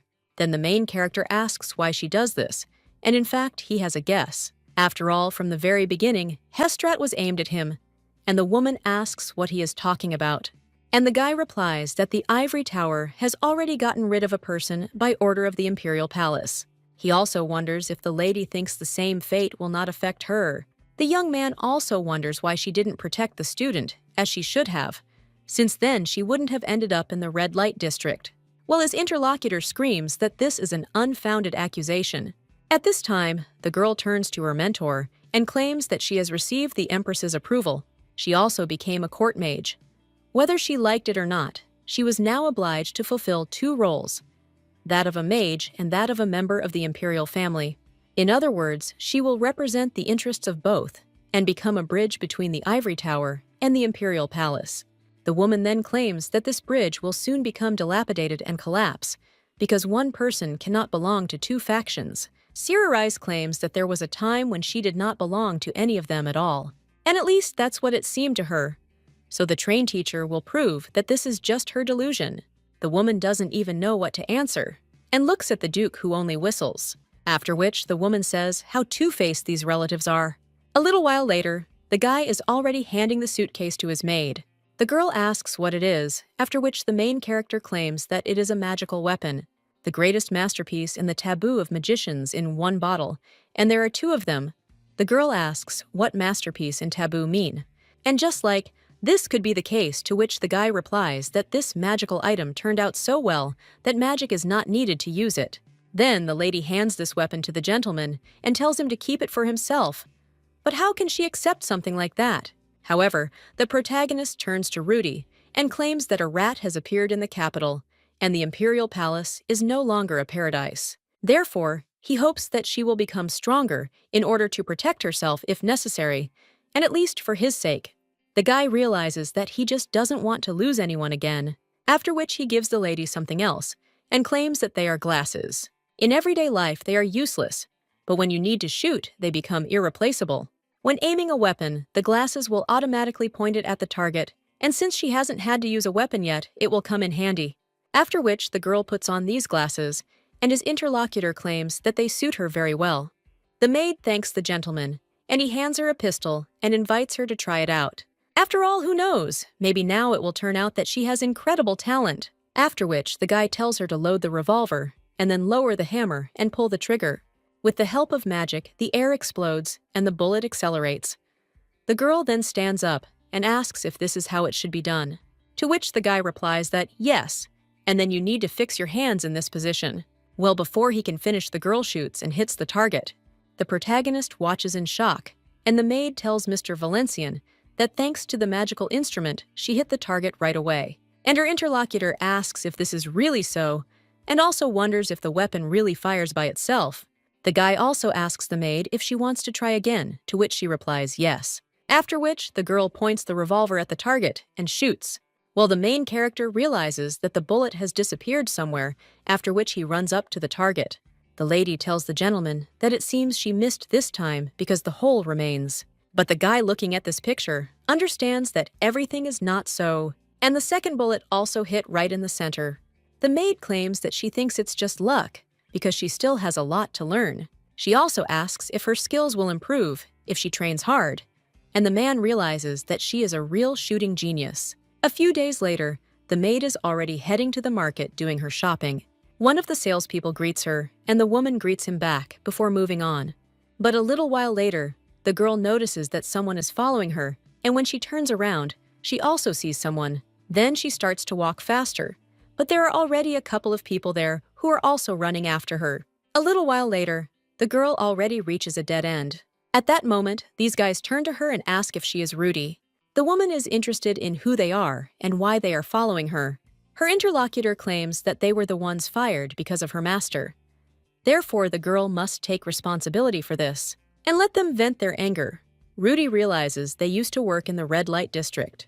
When the girl turns around, she realizes that she has nowhere to hide, and the guy tells her not to be afraid. Fun with them, but the girl already takes out her revolver and points it at them. One of the robbers says that he was scared, but wondered what it was. The other one replied that in their day, the maid carried all sorts of things with her.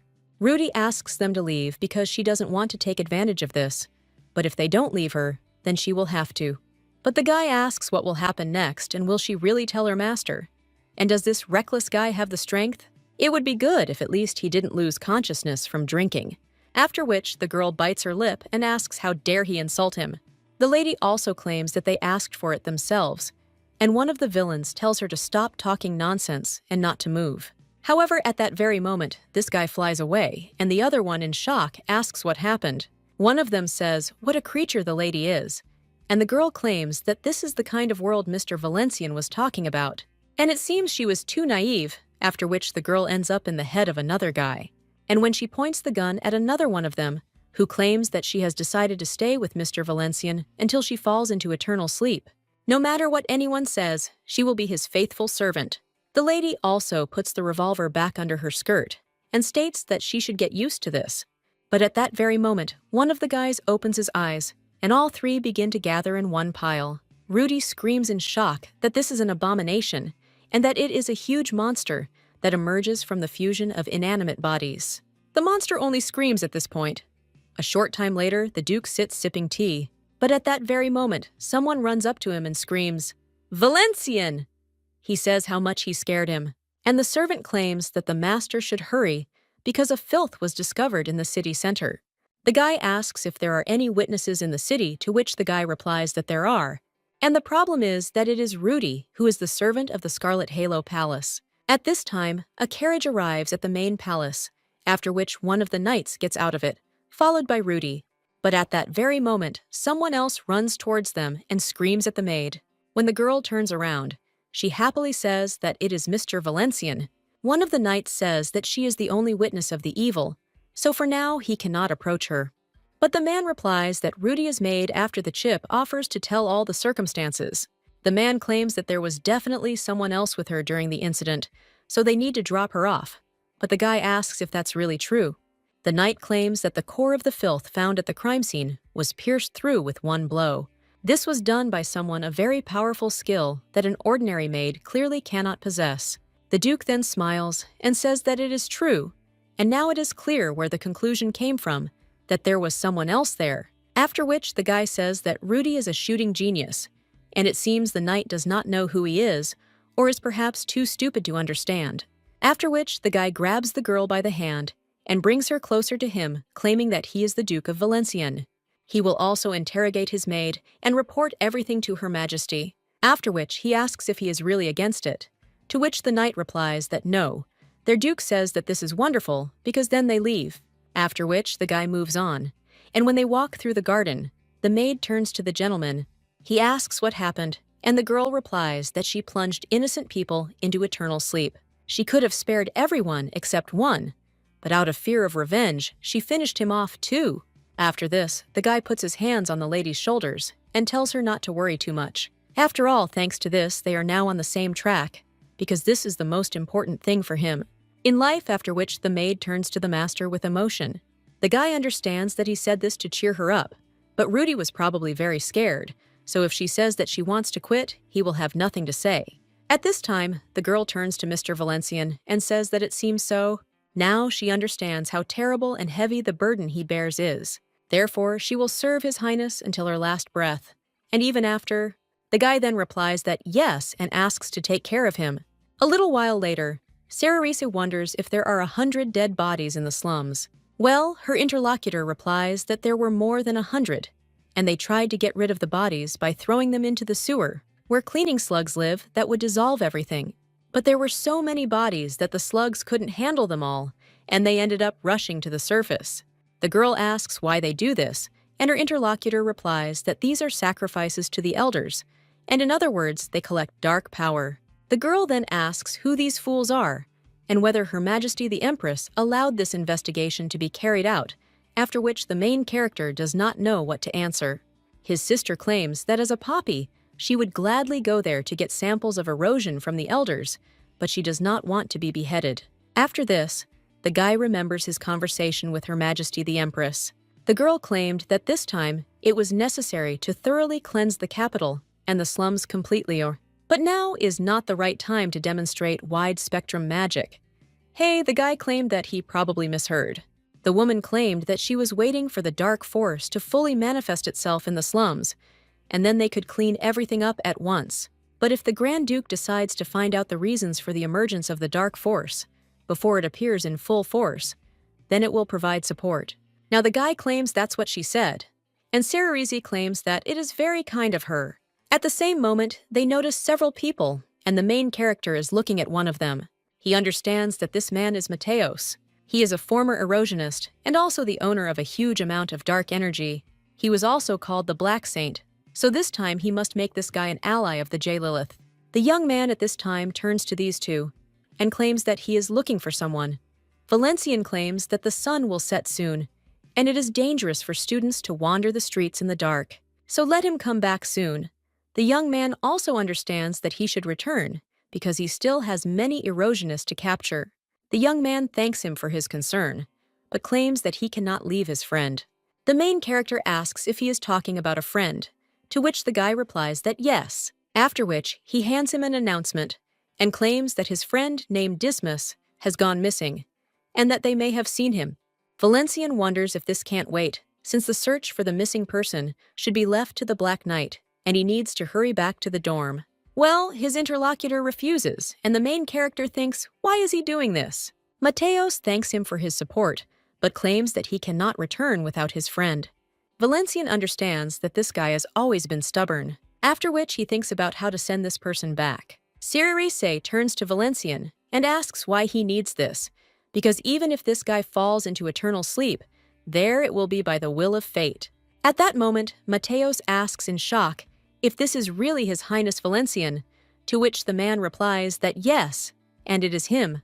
His interlocutor then asks if he is the same one about whom rumors have been circulating in the capital lately. After this, the guy thinks that he won't lie, after which he replies that yes, and he is that same Valencian, the one who set up his half-brothers and sisters in order to survive himself. While drunk, he harassed the maid, and his interlocutor asks if he is the one who cheated at the casino and started the fire. The protagonist replies that this is true, but wonders what went wrong and why there are so many rumors. Meanwhile, Mateos wonders if he was the one stealing Her Majesty's wine. He enjoyed hunting people in the slums and made substances to sell in the entertainment district, some hefty ones to feed the wyverns despite the fact that the water temperature wasn't right, after which the guy replies that, yes, he thinks what kind of rumors are these? However, the young man cries out that in general he is that very Valencian, and if the guy does not follow him, he will throw him to be eaten by the wyverns. At this time, Mateos was wondering where he wanted them to follow him, because he wanted to walk around the area again to look for Dismas. Ceres at this time wonders why Valencian wants to take this guy with him, but the main character whispers to his sister that this is necessary because in case of unforeseen circumstances, they will throw him in as bait. After this, the girl says that the guy is cooking a cauldron, and the main character realizes that he just lied to her. A little while later, they are already heading through the sewers. Mateos. He claims that he heard that there is such a place underground, but he didn't expect to ever get there. Ceres asks if it's not strange no matter how many cleaning slimes there are. This place is too quiet and clean, and there is not a single sign of human life there. The protagonist replies that sometimes this place is used for smuggling, but poor people don't go down there. The girl asks why, because it is clean and spacious there, and also an ideal place to hide from the wind and rain. Siri rays. He claims that maybe it's just a horror story, but he heard that sometimes slugs of a different kind appear there, and the main character asks if this is true. To which the guy replies that yes, and they are not green but yellow-green, and they say that slugs of this type attack living people. The interlocutors are shocked and ask if this is really true, but Valencian understands that he had never heard of such a thing in his past life, after which one of the guys even notices the boot. He immediately goes to him and says that this can't be Mateos.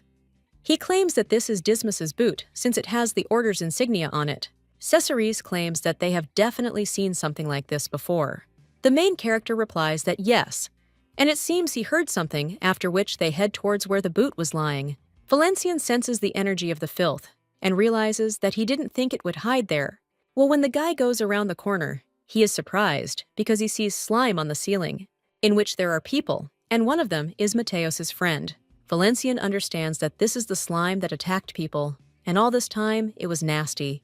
Mateos shockedly asks what sin these young slaves have committed. Valencian understands that if it were that black Saint Mateos, whom he remembers, he would simply burn everything without hesitation, and perhaps he is so soft because he is young.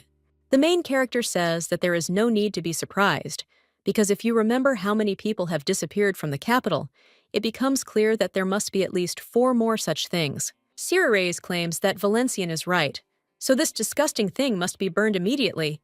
But at that very moment, Mateos stops the lady and cries out that Dismas is still alive. The girl tells him to step aside, as his body won't be able to fully absorb the lightning anyway. The young man cries out that he won't allow himself to be plunged into eternal sleep for Dismas. But at the same moment, the main character turns to his sister and tells her to wait. The woman asks what it is, and whether he also feels sorry for this filth. Well, the young man wonders what if she can't destroy it, and it only hides deeper or collapses even more. In general, her decision is not the best, and Mateos turns to His Highness with some surprise. He also claims that Dismas simply did not deserve such an end, because he always cared for the weak and researched the doctrine, and was also faithful. Well, the main character replies that this guy is not a victim, and it's not the slime's food, but its core. The guy also asks if he knows what that means. After all, Dismas himself became evil Sariras. He replies that this is true, and it is better for him to surrender and also let her destroy it.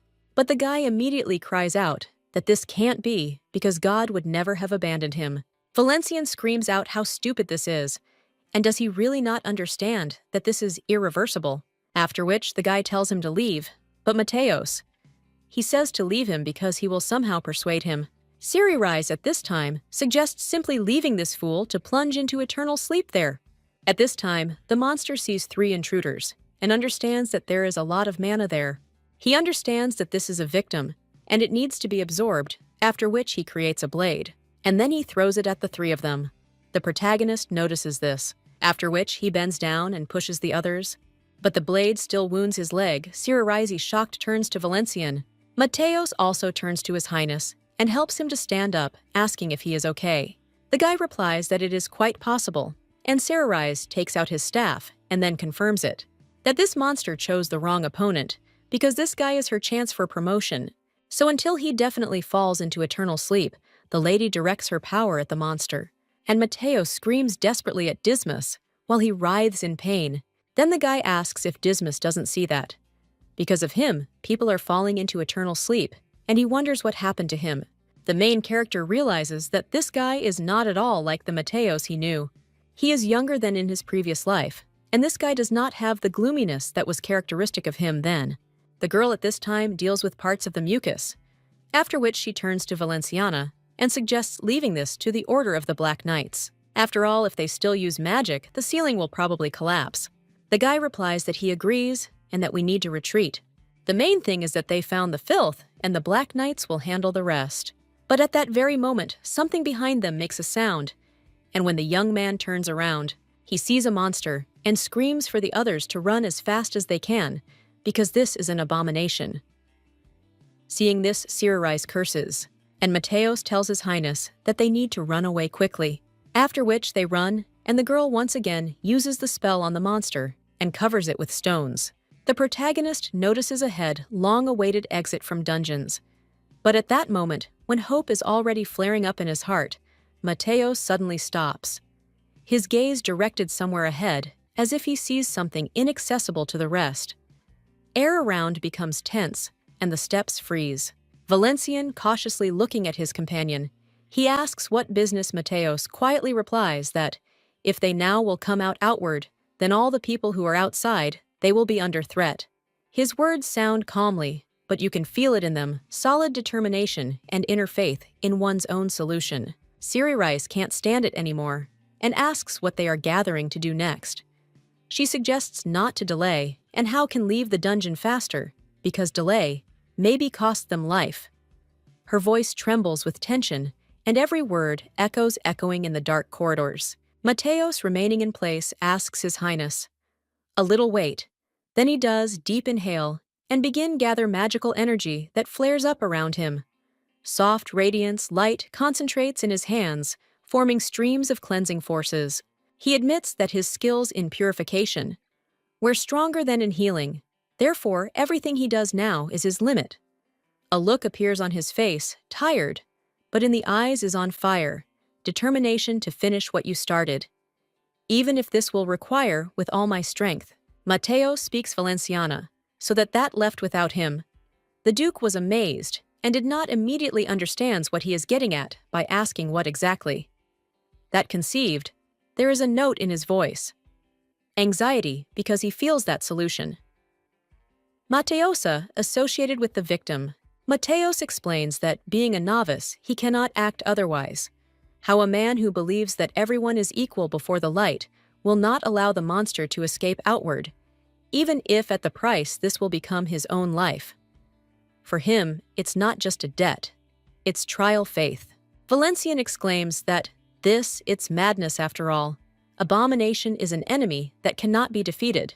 Even an experienced magician, not to mention a simple one student. He's trying stop the young man, but he doesn't listen, continuing concentrate magic.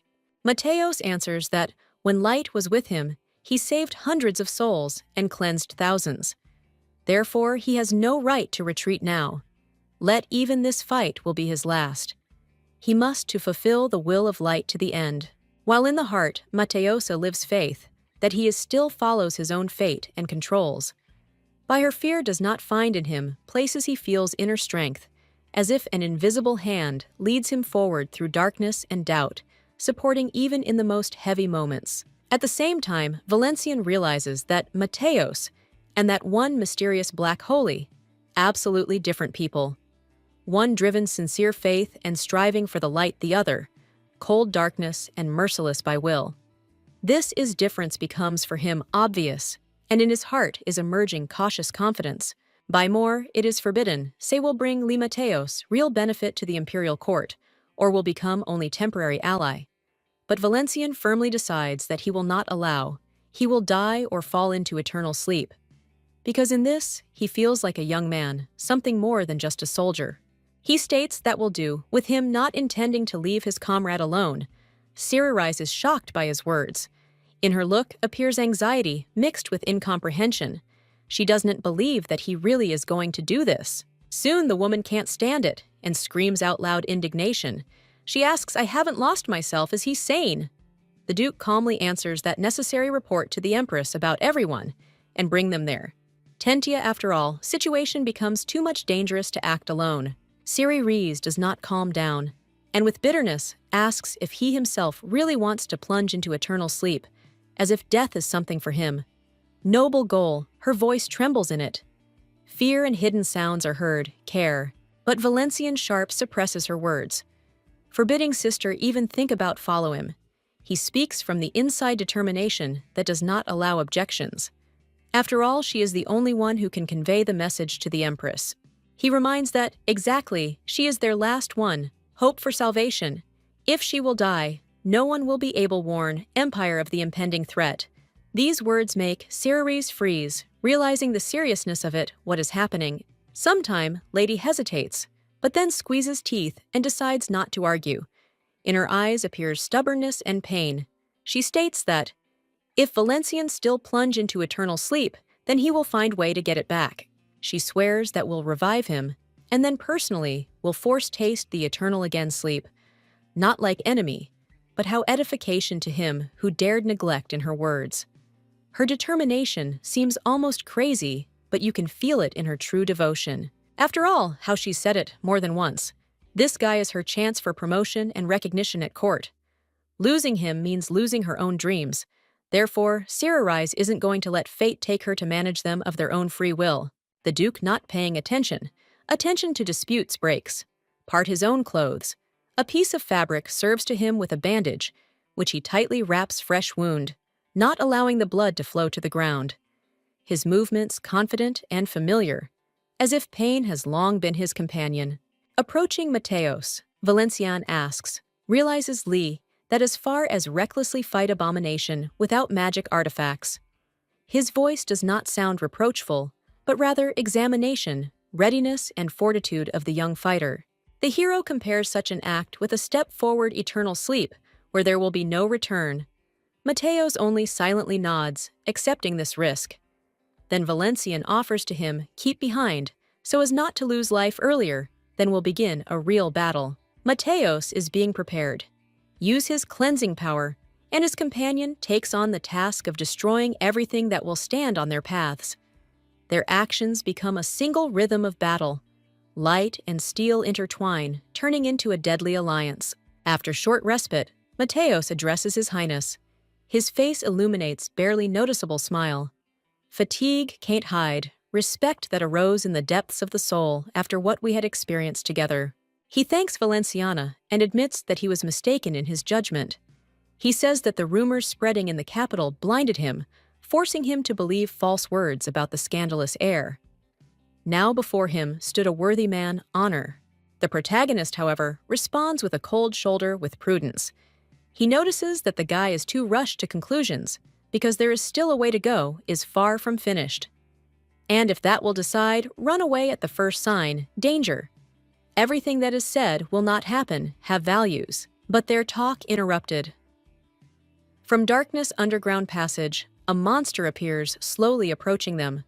Valencian instantly evaluates threat and decides that it is time to act, ordering everyone prepare for battle. At that moment, Mateos calls the light force that flares up around him, soft radiance, and the main character raises his sword and strikes first blow. Their well-coordinated actions reflect dozens of attacks, not giving the monster the slightest chance. Valencian notices that the enemy is not similar, not on a living thing creature, nor on those who was defeated eternal sleep. It amazes him insolence this creature that dared look into the eyes to the air empires. However, despite the power, hit the main character can't finish dissect the monster's neck.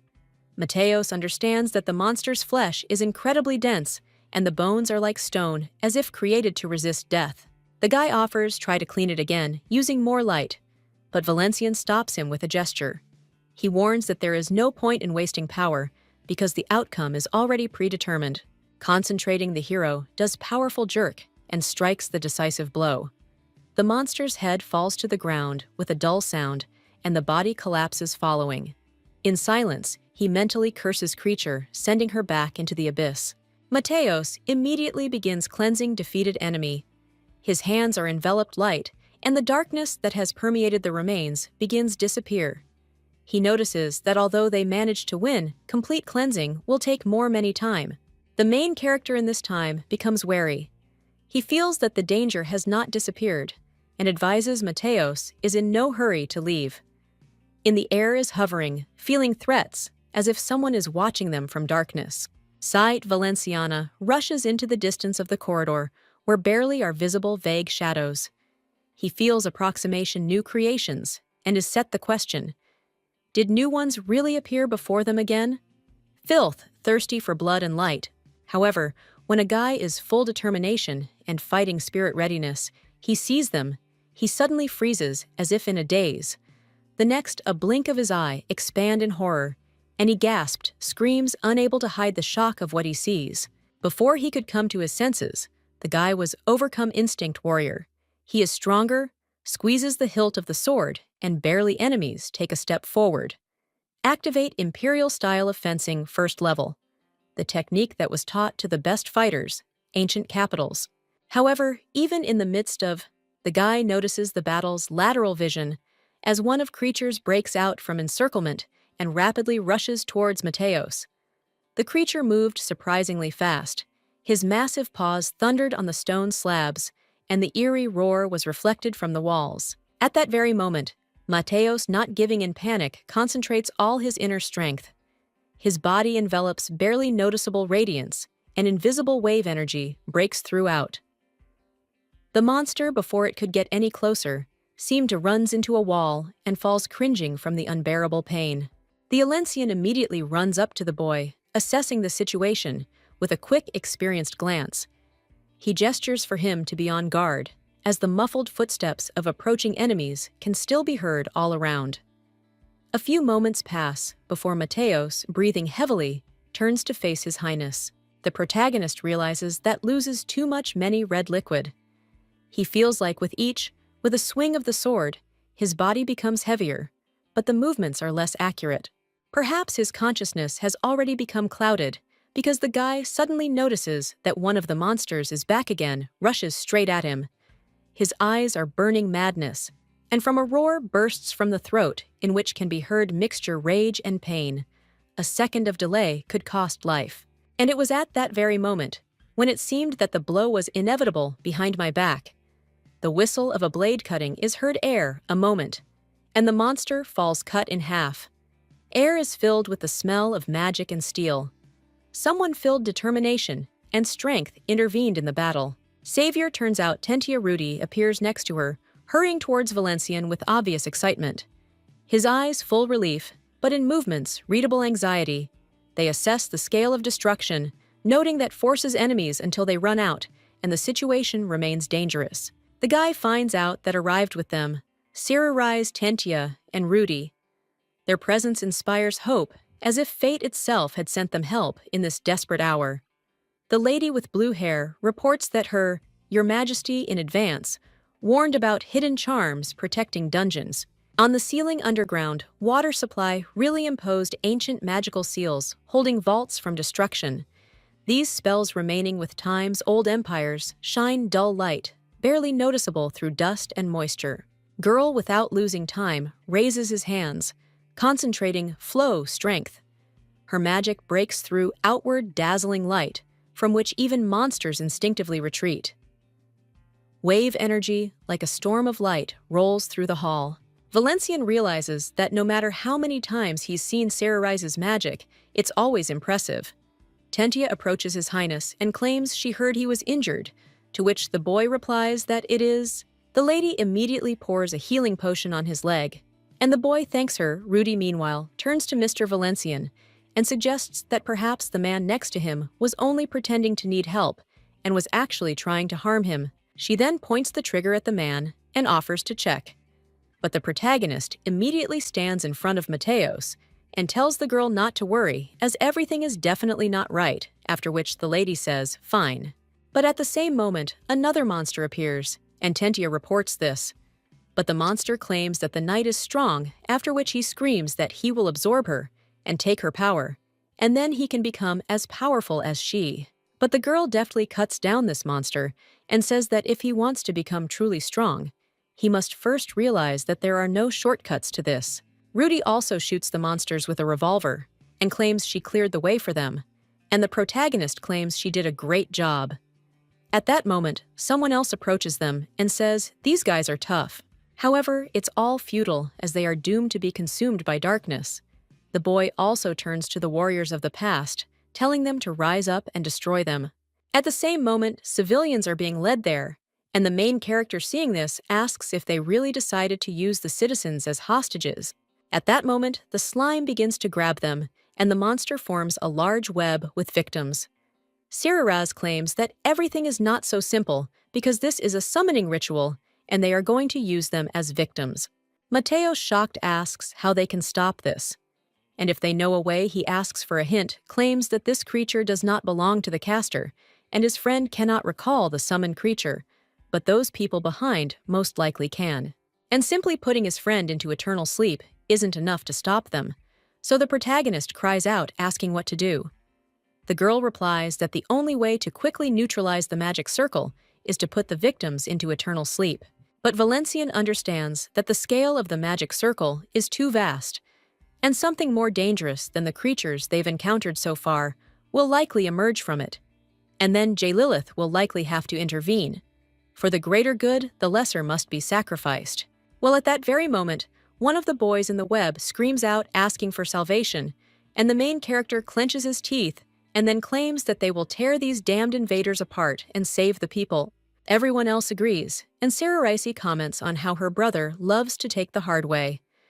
The guy also claims that Tentia and he will attack them from the front, and the woman replies, yes. Rudy also agrees, and Sarah Rice asks if he really decided to assign her the most boring job, after which the guy says that Mateos should follow him because he will tell him when it is necessary to use purification.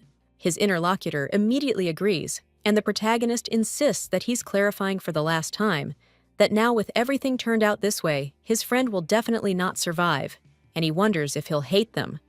The guy replies that traitors should be burned at the stake, and no one should pity the one who chose the path of fall.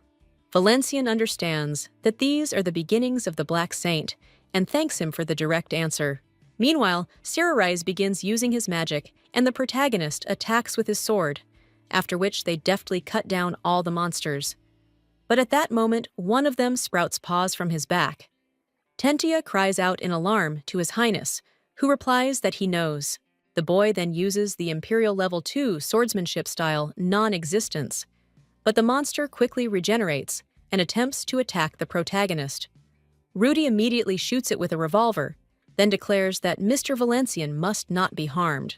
Valencian also fights them, and when another monster flies away, their leader exclaims in frustration that he won't give up so easily. Valencian cries out to Mateos and offers him the opportunity to use his powers. Does so after this, but at that very moment, the monster begins to scream. And when the protagonist covers his ears, he asks what it is. But at that very moment, he sees a rift in space. The leader of the monsters screams that everyone needs to be put into eternal sleep. Valencian, he understands that there is such a tremendous force there that he can't breathe, but he can't fall into eternal sleep there. He can't give up because if he falls, Lilith will be in danger. The man also sees that the forces are directed at Mateos. He immediately jumps up and shields him with his body. Mateos shocked addresses His Highness, who insists that he didn't say everything he wanted. He should listen to the voice of the Lord, for he has great faith. The Lord does not turn away those who call upon him. Mateos claims that he almost forgot that the Lord is always with him, after which the guy turns to the Lord and claims that his subject is calling out to him, so he asks for the power to incinerate the sinners. A few seconds later, the monsters are already on the floor, and Tentia shocked looks at the ceiling, saying that an ancient spell had been cast on it. Ceres claims that this means that the divine power was much stronger than him, but she also wonders how this is possible. Mateos turns to the Lord once again and asks him to allow him to become his fire and weapon, after which he incinerates the remaining monsters. When the protagonist looks at his shoulders, he realizes that his wounds are healing, and the others notice it too. Valencian understands that this is amazing, and it is all the power of Mateos' tumor as well as the birth of the Black Saint. The leader of the monsters writhes in pain at this time, after which he cries out to his friend that he too knows about the injustice of this world, and the power of light is not enough to change it. But his interlocutor replies that it's not so. The problem isn't the light, but themselves. If he himself can't even take care of ordinary citizens, how can he talk about the light's weakness? After which, Mateos. He tells those who rose from the darkness to return back to the darkness and pierces the monster with his powers. After which the people in the web begin to fall, and the protagonist screams for Tentia to catch the people, to which the woman agrees and immediately runs up to the lady who is falling and grabs her. Rudy also helps when one of the monster's minions burns. The protagonist notices his blue eyes and wonders if it's royal blood. Afterward, the boy realizes he can't disappear and runs to the man, but he doesn't make it in time and only grabs a piece of dust. Meanwhile, Mateos approaches his former friend and points his hand at him, intending to use his power. But his interlocutor turns to Mateos and asks to hear his final words. Mateos offers to speak, after which the monster begins. But he has no intention of speaking his final words. He wants to attack. Valencian immediately runs up to the two and screams, "What the hell is that monster trying to say?" He immediately stands in front of Mateos and protects him, but is shot in the stomach. But the guy holds on and says that's enough. He saves the average man, stabs the monster, and screams for it to go to hell already. After that, he falls along with the monsters. Mateos addresses His Highness in shock, and the boy, closing his eyes, thinks how fortunate it is that everything ended well. A little while later, someone in the market asks if anyone else has heard the rumors. They say the Duke of Valencian blew up the sewers. His interlocutor replies that he also heard about this, and he asks if they know that he is there, to which the other replies that no, and he was probably trying to implement some dirty and vile idea. Their interlocutor replies that there are rumors that substances and people were sold in the sewers. Furthermore, a huge group of people infected with the filth was discovered there. The other men ask if he's really talking about the filth. The boy replies that yes, and perhaps Duke Valencian was involved in the spread of the filth. If the new saint hadn't destroyed them, the infected would have crawled to the surface. The protagonist and his sister pass by at this time.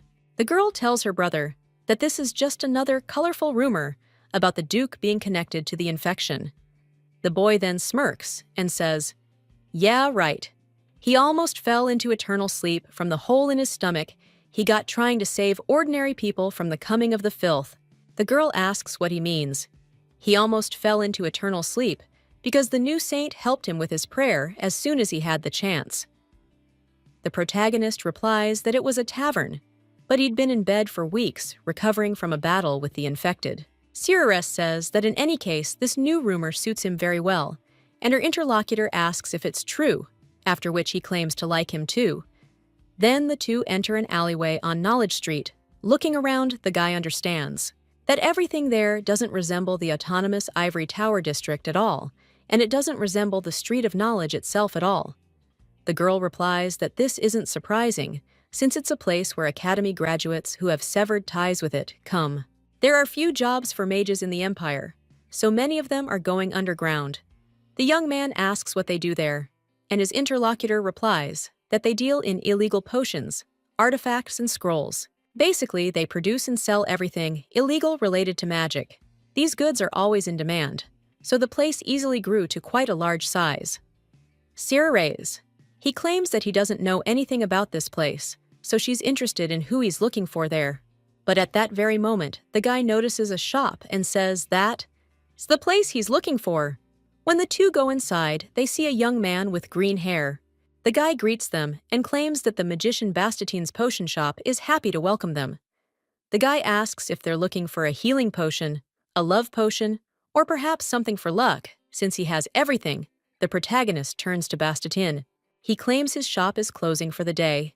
His companion, shocked, asks if it's Valencian, then grabs one of the test tubes. Cirarest immediately casts her magic on him and asks how dare he do such a thing. It hits the guy right on the hand, and the test tube falls from his hands and breaks, causing the spilled liquid to start boiling. One of the customers asks if it's poison and suggests they run. The protagonist says that if the guy continues, he'll only make things worse, so he suggests they sit down and talk calmly over a cup of tea, to which the guy finally agrees. A short while later, the young man is already pouring tea. He wonders what he owes to the visit of such distinguished guests to his humble shop. The protagonist raises a mug of tea to his lips, and Bastatine watches intently. But at that very moment, Valencian spills the mug of tea on the sofa next to his companion. The young man ducks in shock, and Cirarest menacingly remarks that it's a corrosive poison, and asks if he thinks brewing tea with it was too risky. Meanwhile, the protagonist draws a dagger and plunges it into his companion's hand. Bastatine cries out in pain, and Valencian. He claims that by order of the Empress, all members of the imperial family must be arrested, so let him surrender amicably. Bastatine claims that he is an ordinary merchant who did not receive a penny from his parents. So what imperial blood are we talking about? The protagonist claims he inherited his power through his blood, so he must belong to the imperial family.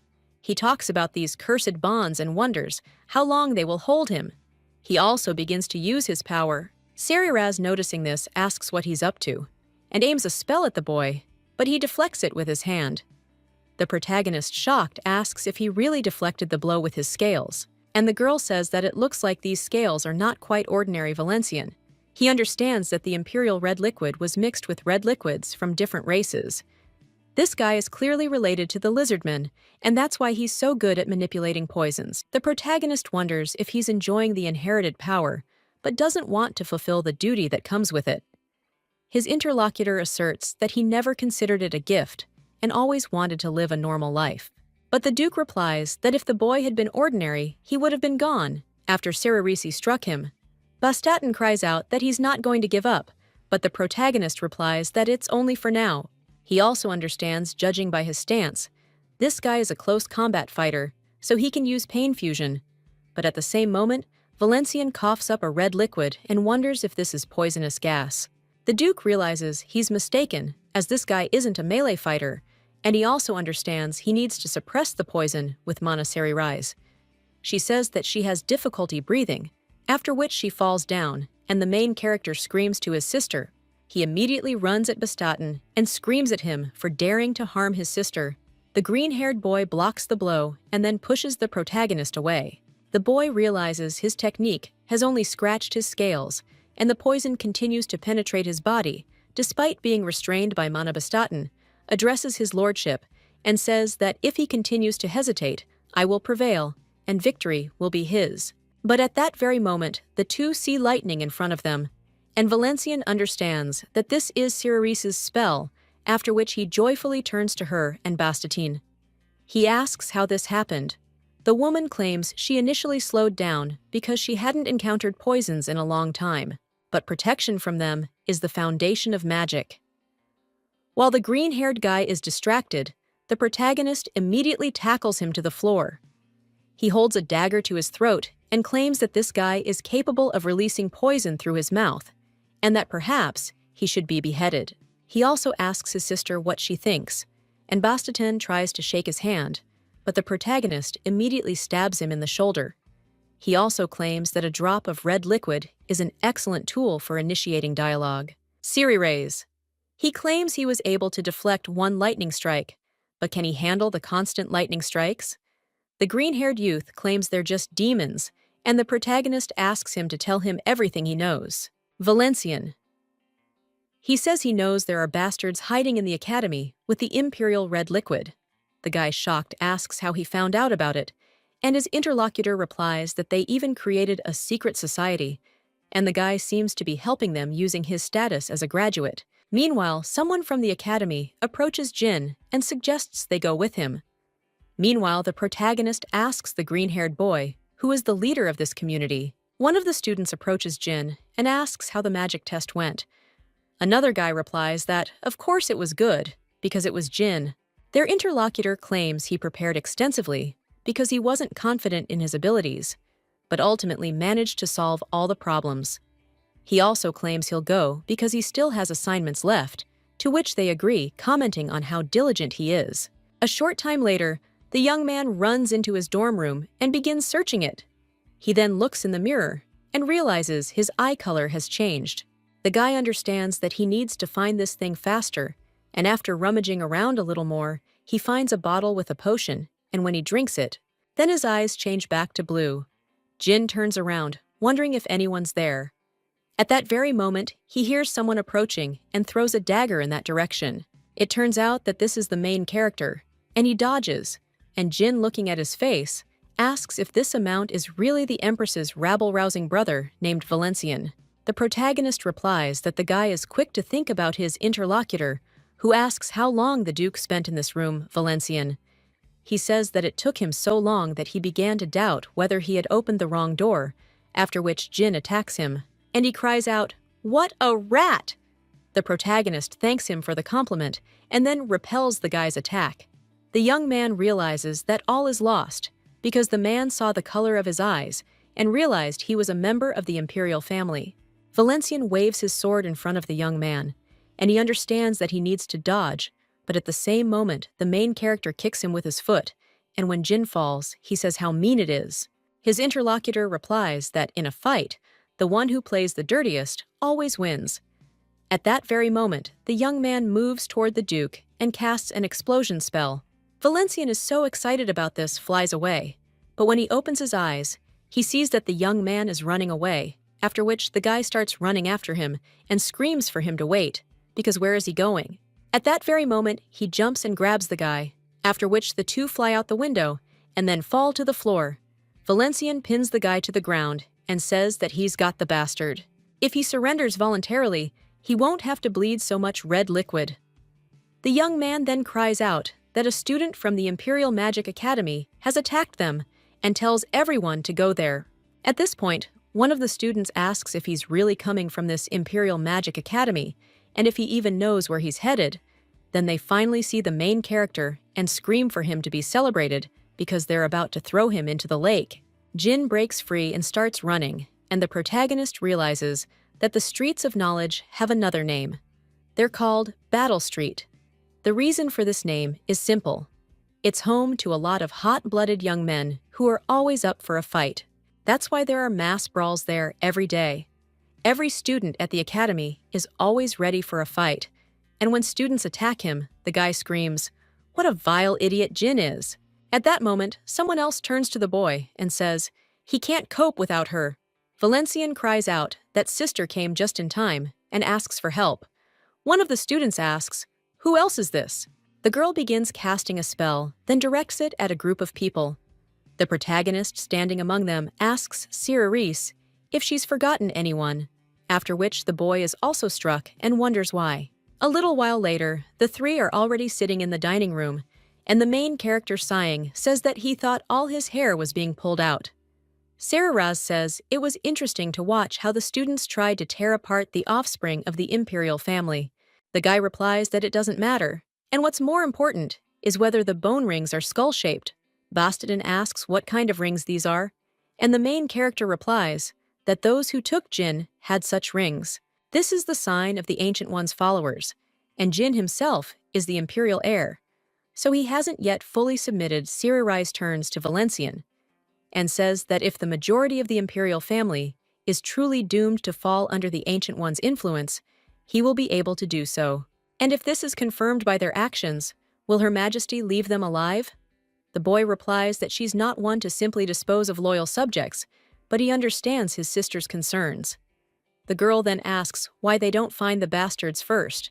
Before they can awaken the Ancient's power, her interlocutor asks what will happen if someone resists too much, to which the woman replies that losses during battle are inevitable. Valencian. He replies that it's fine, and they will act according to the situation. And those who are too deeply immersed in this madness will simply be destroyed, as they will not be captured alive. Those who remain at a distance for now can be left alone. The young man understands that they will deal with the innocent later. Ceres. She says her brother surprises her, as she thought he'd simply suggest putting everyone into eternal sleep. The protagonist asks, what if they prove useful to Her Majesty, to which the girl replies that that's also possible. Bastien can't help but cry out, "What does this mean? Could it really be that they've been deciding people's fates so easily behind their backs all this time? But they just wanted to live ordinary lives."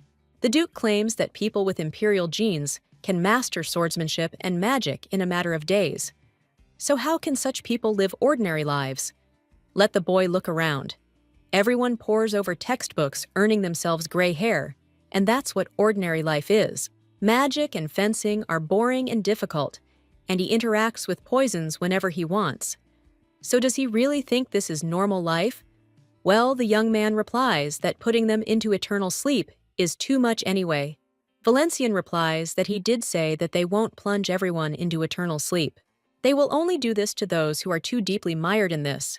But then Valencian, he tells this guy to just wait, because he himself will understand that it is necessary. A little while later, Jin asks if everyone is there, and if they've lost anyone. His interlocutor replies that yes, everyone is there. One of them claims the professor promised to give him a letter of recommendation. Another guy claims that it is only because he is the bastard of the imperial red liquid that he has to live like this, and it is too unfair. But Jin insists that life is more precious, so they have to endure. Well, one of them asks the guy how much longer they have to endure. Frankly, he doesn't understand why they have to hide, concealing their true selves and living in fear. The young man notices a skull-shaped ring and an unknown magical book, wondering when Pan became so deeply immersed in the study of the ancients. Jin turns to the boy and tells him he'd better take off the ring and get rid of the book. Pan asks why, and the young man replies that the imperial family persecutes them precisely because of such things, and the more they become fascinated with the ancient, the more it consumes them. After all, they themselves provide the imperial family with a pretext for their destruction. His interlocutor replies that this is not a reason to pursue them, but a force that will allow them to survive, because with such power, they can live a special life. So why should they stop? Jin, looking at the boy, wonders when he managed to fall so far. But in any case, the young man insists they need to go, or they'll miss the ship. At that moment, one of them replies that yes, it's time to go, but there are too many people there, after which a monster attacks them. He immediately approaches one of the students and puts Togo into eternal sleep, while Jin watches in shock. At that moment, someone apologizes and claims he agreed that only 5 people would board the ship. He then turns to the others and tells them to eliminate these people. One of the students screams at them for being traitors, and Jin tries to convince the monster not to, but he proves stronger. The boy falls to his knees and realizes this was all planned in advance. Pan approaches Jin and says they'll escape together, and he's on their side now. But at that moment, someone uses their power and pushes the boy away. Sarah magic, and the protagonist, approaching the group, says he knew it. Valencian orders these walking problems to raise their hands and fall to the ground. At that moment, the group members shout that it's Valencian. Pan asks why they're standing there, then claims they're outnumbered and suggests putting them into eternal sleep. But one of them insists it's that same Valencian thug. The protagonist attacks them at this point, telling them what worthless idiots these guys are. Did they really think the prepared escape route would guarantee their escape? The guy says how worthless and weak they are. He'll tie their heads with a single rope and drag them to the palace.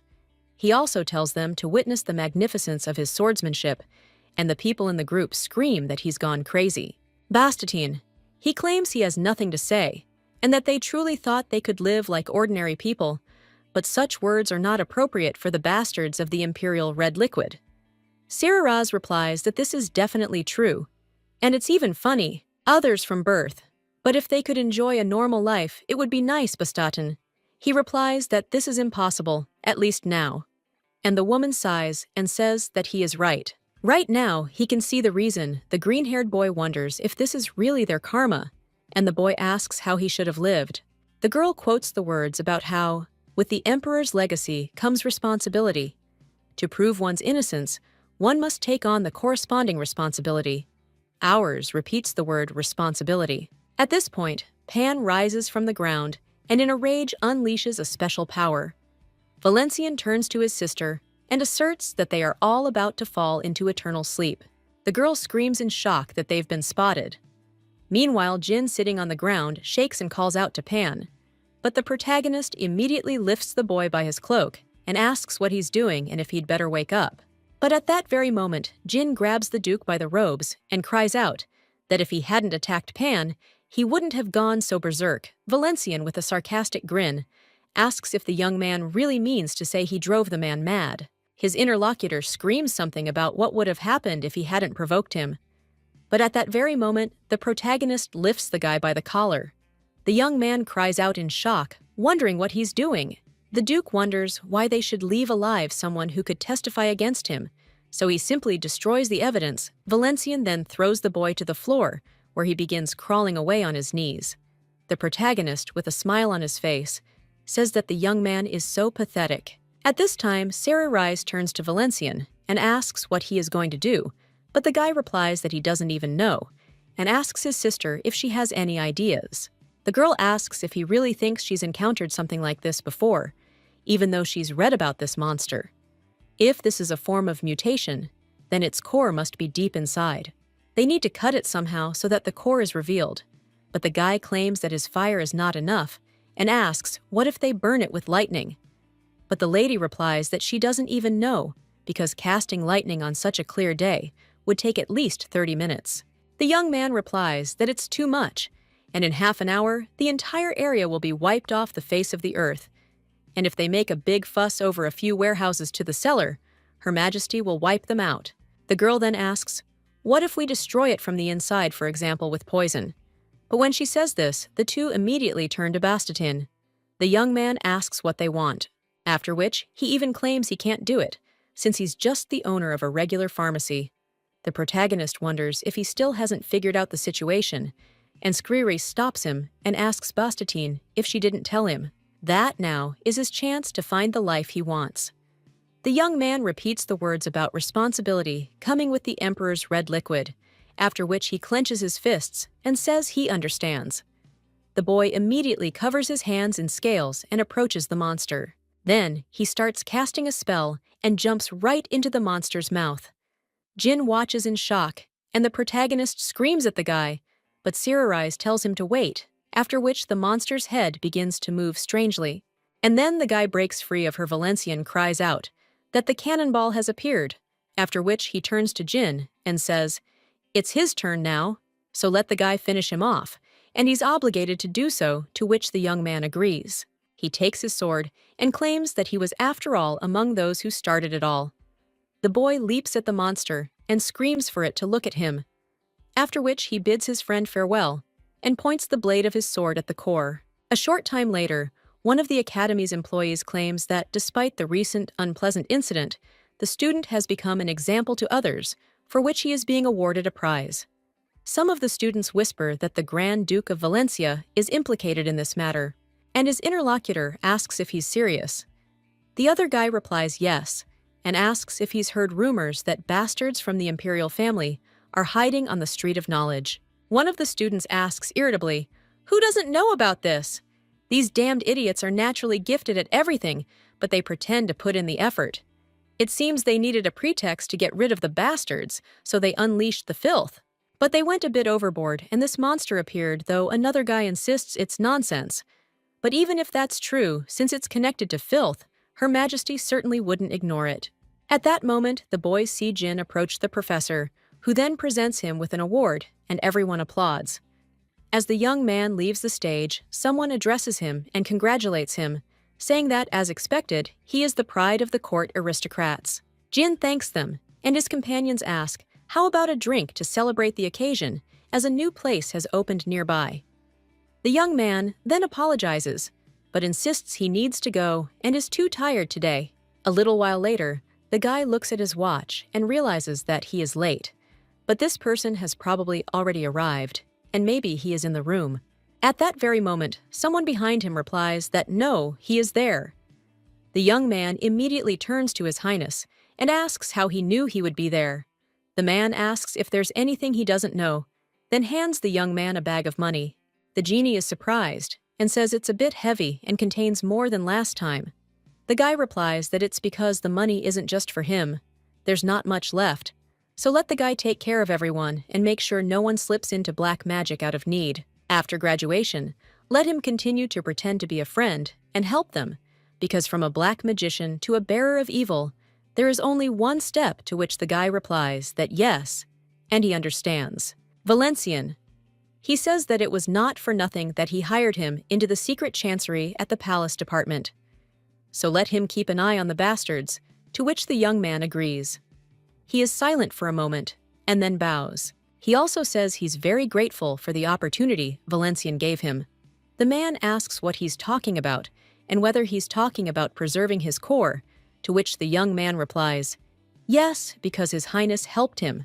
The Duke replies that for nothing, and among the carriers of filth, there are plenty of those. Someone who loses their core throws a tantrum, which is why he saved it for them. The young man asks what he's talking about. A Valencian. He claims that there is no need to thank him so much, because he is just telling it like it is, after which he says goodbye to the guy who curses menacingly.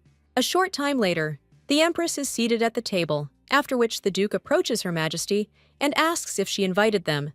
The woman asks if they have arrived, then tells Siririse it's time to collect the money they agreed upon when she joined her.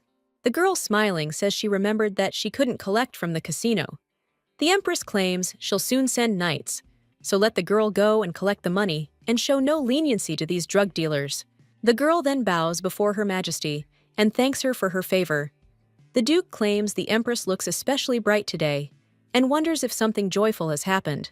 The woman, smiling, replies that he is quite perceptive, and she is truly happy because thanks to him, they got rid of the bastards, and it turns out that internal affairs are almost finished. All that remains is to finish cleaning the Red Moon Palace and a few more people, and that's it. After that, she will stabilize the country's governance and receive the blessing of the new saint to cement her legitimacy, and then she will demand an oath of allegiance from all the great lords, and there will be no one left who would dare to disobey her. Then she'll become a true empress, and the Duke wonders if she plans to conquer the world afterward. The woman asks if he's talking about the entire world, and then replies, no. And if she can do it at any time, why would she want to? The Empress claims that she always looks at problems first and simply wants her subjects to be able to live without fear of filth and corruption.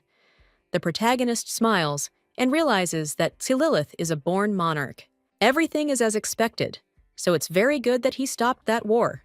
The young man also turns to Her Majesty and asks if he can ask her for something, to which the woman replies that she is listening.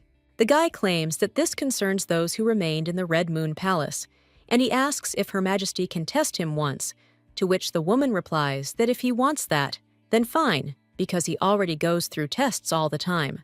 A short time later, Sararizi is already at the casino and tells the managers that they haven't seen each other in a while. The girl also says that they've met. One of them tells the rich man that they haven't seen each other in a while, and the girl replies that they have. Then she places a piece of paper on the table and states that she will now outline her legal demands. The lady asserts that these are the amounts each casino owes her and asks if they're going to pretend they don't know anything, while one of them claims that even a great lord would be horrified by such a sum. To raise that amount in cash, they would have to go bankrupt. But the girl asks, what does that matter to her? One of them claims that according to the rules, in order to exchange chips, you need to bring them, and he asks if she has chips to exchange for cash, to which the girl replies that of course she doesn't have them, and all her things are in the room, because they themselves removed them. The man claims that rules are rules, and if there are no chips, then they cannot give out any coins. But at the same moment, one of the ladies raises her hand and replies that everything is wrong. The woman claims their casino called Nadezhda will keep its promise.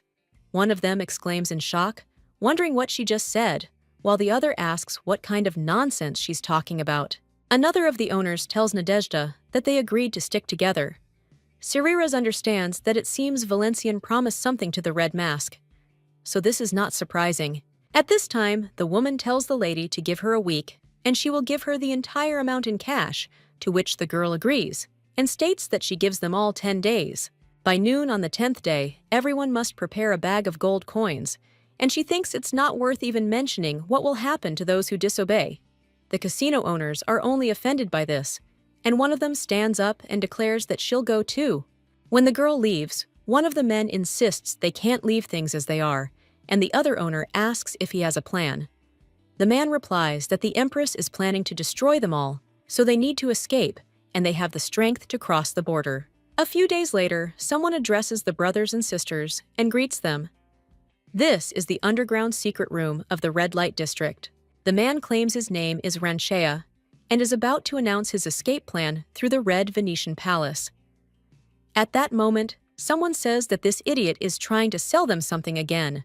When one of the ladies turns to this man, she asks if this is Valencian, but when the guy shows her to be quiet, the girl immediately closes her mouth. The protagonist urges her to listen carefully, because if Helena follows Ranchea, she will surely fall into eternal sleep, and he too plans to escape. He understands that as long as the red fluid of the imperial bloodline flows in their veins, they will not survive if they remain within the Empress's sight. And he called not only her, but also several others who were truly capable of doing something.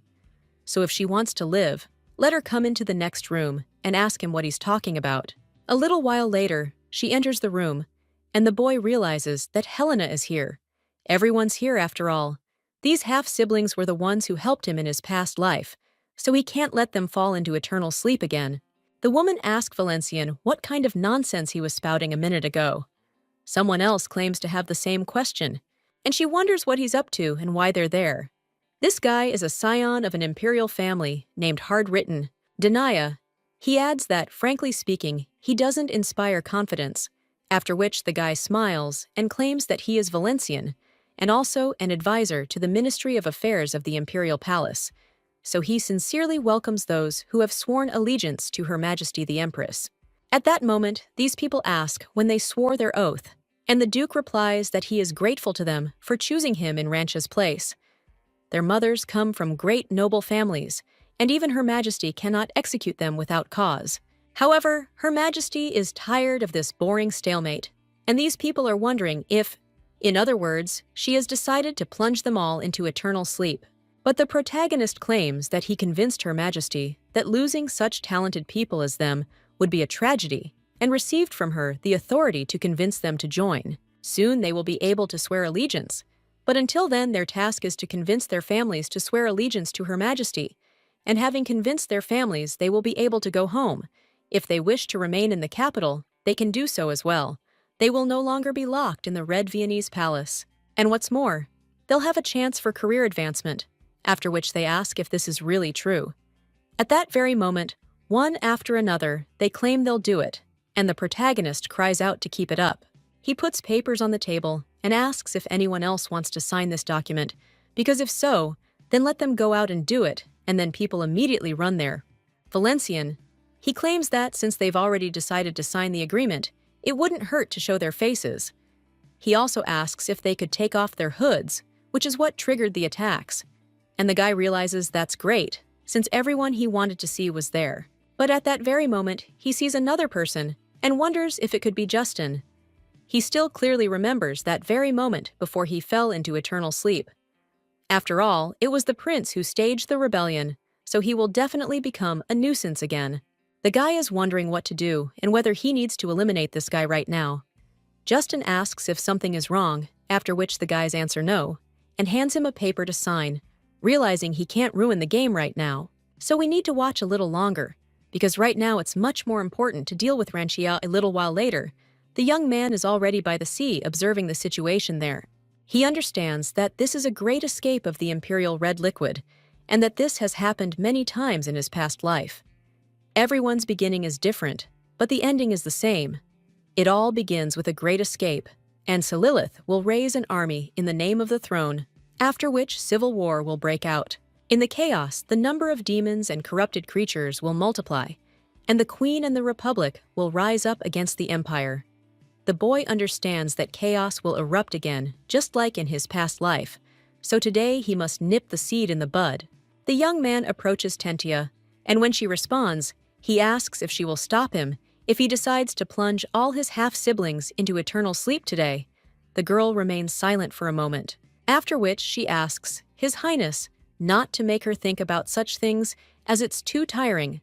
The woman also says that in any case, with her modest abilities, she can. But then she interrupts and asks if he himself didn't say that. With the red liquid comes both rights and responsibilities. With so many heirs to the emperor, the great purification was only a matter of time, and it is a kind of law of nature that cannot be excused. The boy then thanks the girl, but at that moment he notices a cart. He immediately runs out onto the road, and pointing his sword at the cart, tells the driver to stop, and the man immediately stops the horses. After which he gets down from his seat and screams that the guy has really gone crazy and scolds him. But at that very moment, Tentia, he tells them to stop because they received a report about the import of prohibited goods. So an inspection needs to be carried out, and they are asking for cooperation. The man asks what kind of inspection they're talking about, and the other workers ask what's going on. Tentia turns to His Highness and claims that if they check every cart, they'll miss the rest of the fugitives, to which the man replies that she's right. After which, the main character uses a blazing fire that envelops everything around and begins to burn the carts, and also says that if they are set on fire, the fugitive will definitely come out on his own. At that moment, one of the coachmen cries out, "What right he has to burn their carts?" The fellow replies that these carts don't have guild emblems, and asks if this is an illegal business, at which point his interlocutor doesn't even know what to say. At this point, the people in the wagons run out, and one of them coughs heavily because the fire is burning up oxygen. At the same moment, someone else approaches the protagonist and asks if he really cares so much about his little sister. But at the same time, he mercilessly plunges others who share his kinship into eternal sleep. This woman is a scion of the imperial line named Arietta. The boy cries out that she gave him a second life. At that very moment, the woman attacks him, and the protagonist realizes that there is no point in even stopping because her movements are too predictable. But at that very moment, the guy receives damage to the face. He asks if this is a magical spell called the Wind Blade, and if the girl is still so powerful. The lady replies that her father was the late emperor, and that her mother's veins were filled with the red liquid of Shilfa, after which she screams out that the guy isn't the only one with the imperial red liquid flowing through him. The woman begins swinging her sword, creating streams of wind, which the protagonist deflects. At this time, the lady turns to her accomplices and screams for everyone to start acting now.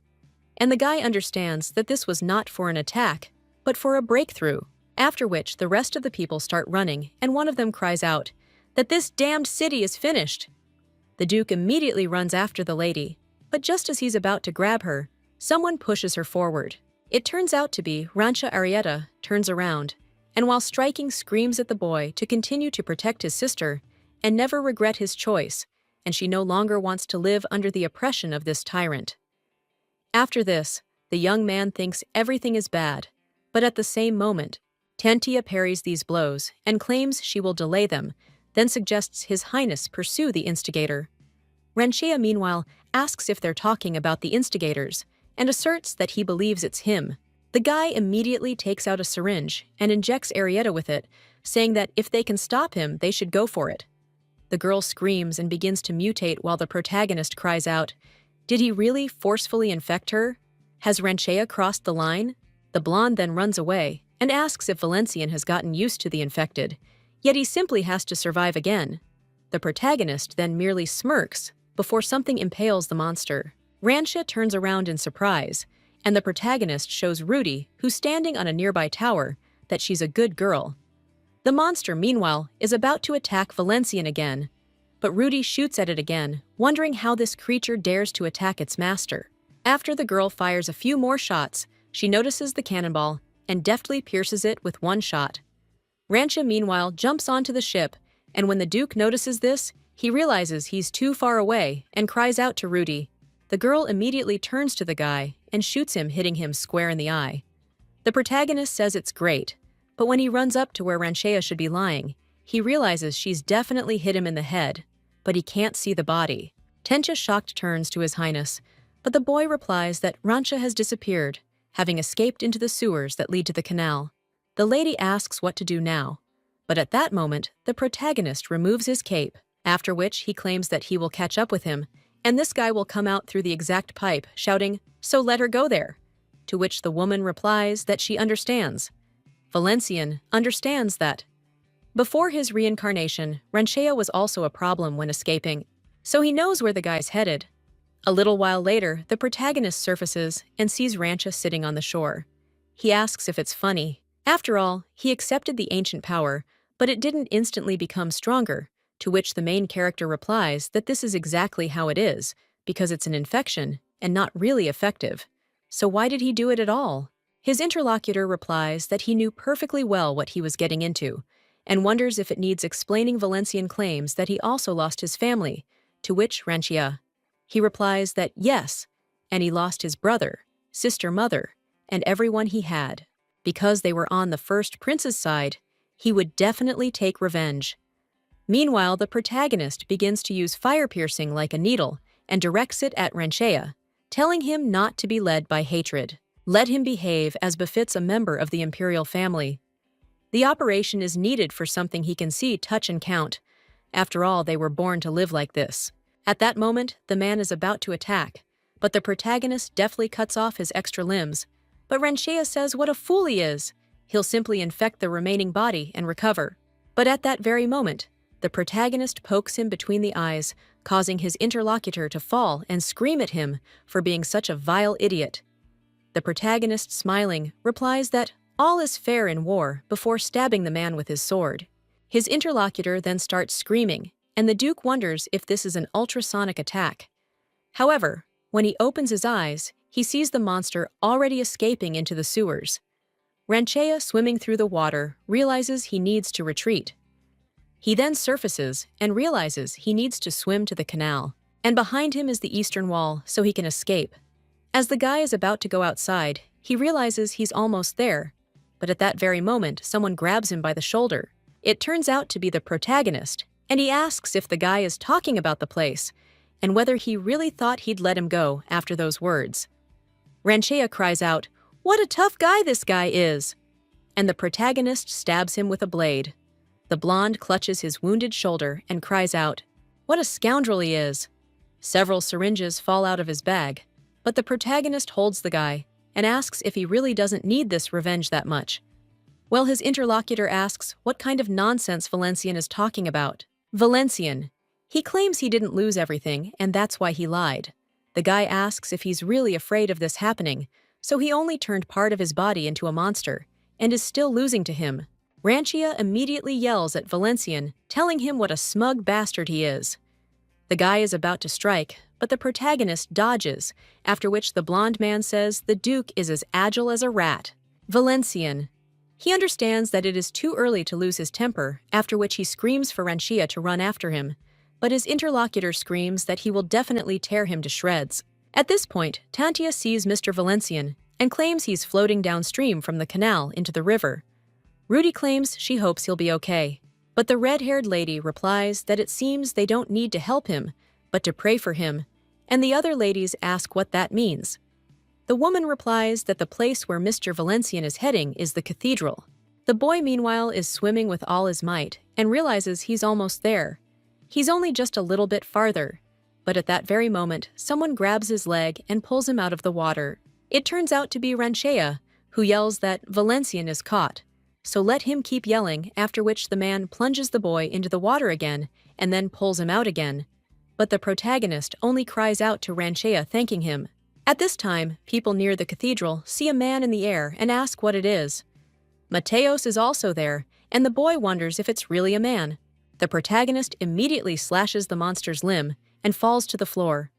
Mateos immediately runs to Duke Valencian, and the guy replies that he should no longer call him Duke, and he asks for holy forgiveness for his abrupt and impudent request. Well, he wonders if he could help deal with this infected one. Mateos. He replies that his power is a gift of light to fight darkness. So how can he retreat? Ranchea says what a rat Valencian is. At that moment, the boy mutates even more and screams, causing all the knights to cover their ears. Mateos cries out that in the name of the Lord of Light, he commands him to stop. The monster claims that the boy is a child of light and that he is not his target. So let Mateos give it to him. Valenciana. But the man replies that no matter what, after which he uses his powers and tells the fallen one to return to the darkness and also dispels this monster. But Ranchea screams Valenciano that they would meet in hell, and then he would force him and his sister to kneel before him and then tear their souls into pieces. The monster's last words are that they will suffer, and he tells the guy that this is just nonsense because he and his sister donated a lot to the temple, so they will definitely go to heaven. But at that very moment, someone points blades at him and cries out, "What kind of blasphemy is this?" Mateos tells them to let him go, and when the knights want to object, their interlocutor claims he'll go to the Empress himself and tell her what happened, so they can release the Duke. They agree. A short while later, Cererise cries out, wondering if the guy has gone mad and whether he even knows how tense the relationship between the throne and the church is right now. Rudy asks her not to be angry, because he is. Mr. Valencian simply fled because there was no other way. Meanwhile, the protagonist smiles, and Tantia asks if His Highness really finds this funny, and that if the church seizes on this and sides with the feudal lords, then there will be trouble. But the guy wonders if the church can side with the provincial lords, and the woman asks what he's talking about. The guy says that now the church also knows that this infection is no longer someone else's problem. Because of how things turned out, they simply have no choice but to cooperate with the throne. A little while later, people are already running somewhere, and one of the boys says that it's the saint. Another young man claims he'll see him first. Mateos and the other knights are walking down the street at this time, and one of the boys asks where he's going. His companion asks if he's stupid, and if it's not clear that he's going to the Empress's palace. A short time later, Cardinal Hong says that as a servant of light, he is immensely happy to have been granted a meeting with Her Majesty, the Sun of this world. The woman claims she should have visited them sooner and asks for forgiveness, but she couldn't cross the threshold of the church with her hands covered in red liquid. After all, that would be ungrateful, after which the man replies that since Her Majesty herself wished to see them, it must be for the best.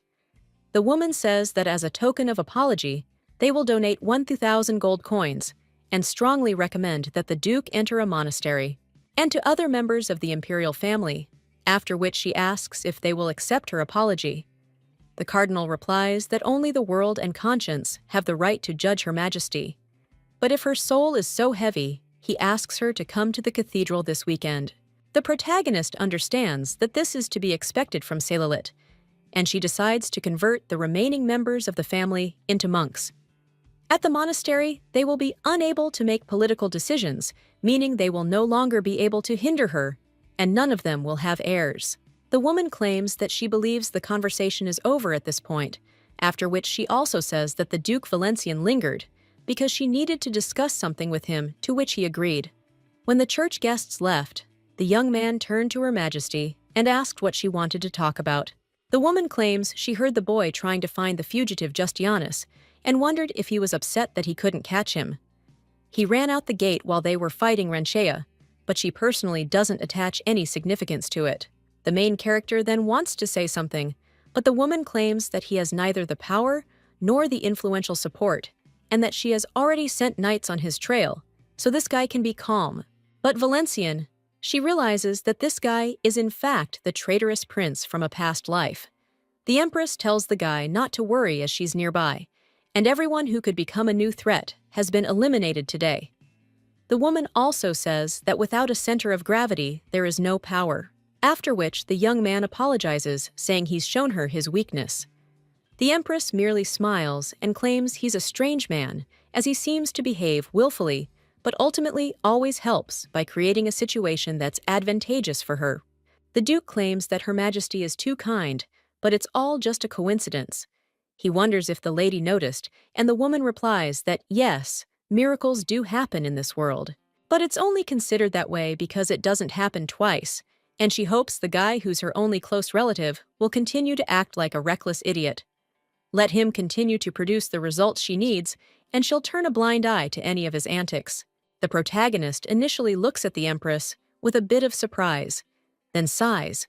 Realizing that Taylilith knew everything, the young man tells Her Majesty that he vows to continue doing so.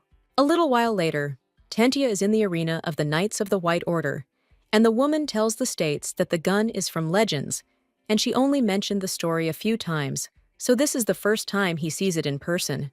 The lady with red hair claims that this weapon is too much for Rudy, and she can't handle it, but the girl replies that it's not like that, because the Duke gave her this weapon, Valencian. The woman replies that the lady has neither the strength to control the recoil, nor the stamina to withstand the mental attacks of the filth. So who knows, maybe she'll be captured, or she'll point the gun straight at the Duke's back. The lady also says it's too early because the girl isn't ready yet, so she yells that they'll start training right away and building strength and endurance. The woman insists they'll start with light weights of 5 kilos, so she should quickly take the weights away, but the girl yells that she doesn't want to. Her interlocutor insists that even if she doesn't want to, she has no choice, so Tenti ties weights to her legs. A short time later, the maid is already running, wondering how the knight and anyone else manages to cope with such a daily workload. But at that same moment, someone else turns to Rudy, and when the lady turns around, she realizes that it is Mr. Valencian, after which she wonders if he has come to save her. But the guy just smiles and replies, "No, he was caught too." The girl, looking at his legs in shock, asks how much those weights weigh. A short time later, the two are already lying exhausted on the floor, Tentia. He claims it's excellent, since they both did a fantastic job. Rudy turns to Mr. Valencian and says she doesn't think she'll be able to get up tomorrow, after which the girl asks what to do. But the man replies that no, and asks what about an interview, after which the girl screams out, What interview are we talking about since she is not going to get a job anywhere? The Duke replies that she's not going anywhere, and that she's the interviewer. The girl asks what he's talking about, and the guy replies that they're moving a little while later. The movers are already unloading the cart. Someone claims that most of the cargo wagons have already arrived, and Her Majesty is concerned about the Duke's behavior, so he will remain under constant surveillance for now. The man replies that yes, and he understands, so that's what they'll do. The manager explains that the budget for this country residence is under his control, and that Her Majesty also expresses concern about the excessive extravagance of the imperial family. But the Duke immediately replies that he understands and turns his attention to the carriage.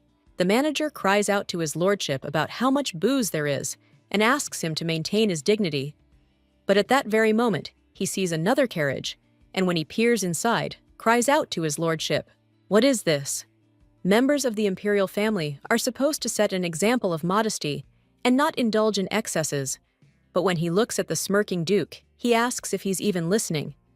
Then he sees another carriage and opens one of the chests inside. He sees romance novels and cries out to his lordship Valenciano. The young man says there's no need to worry and hands him 10 gold coins.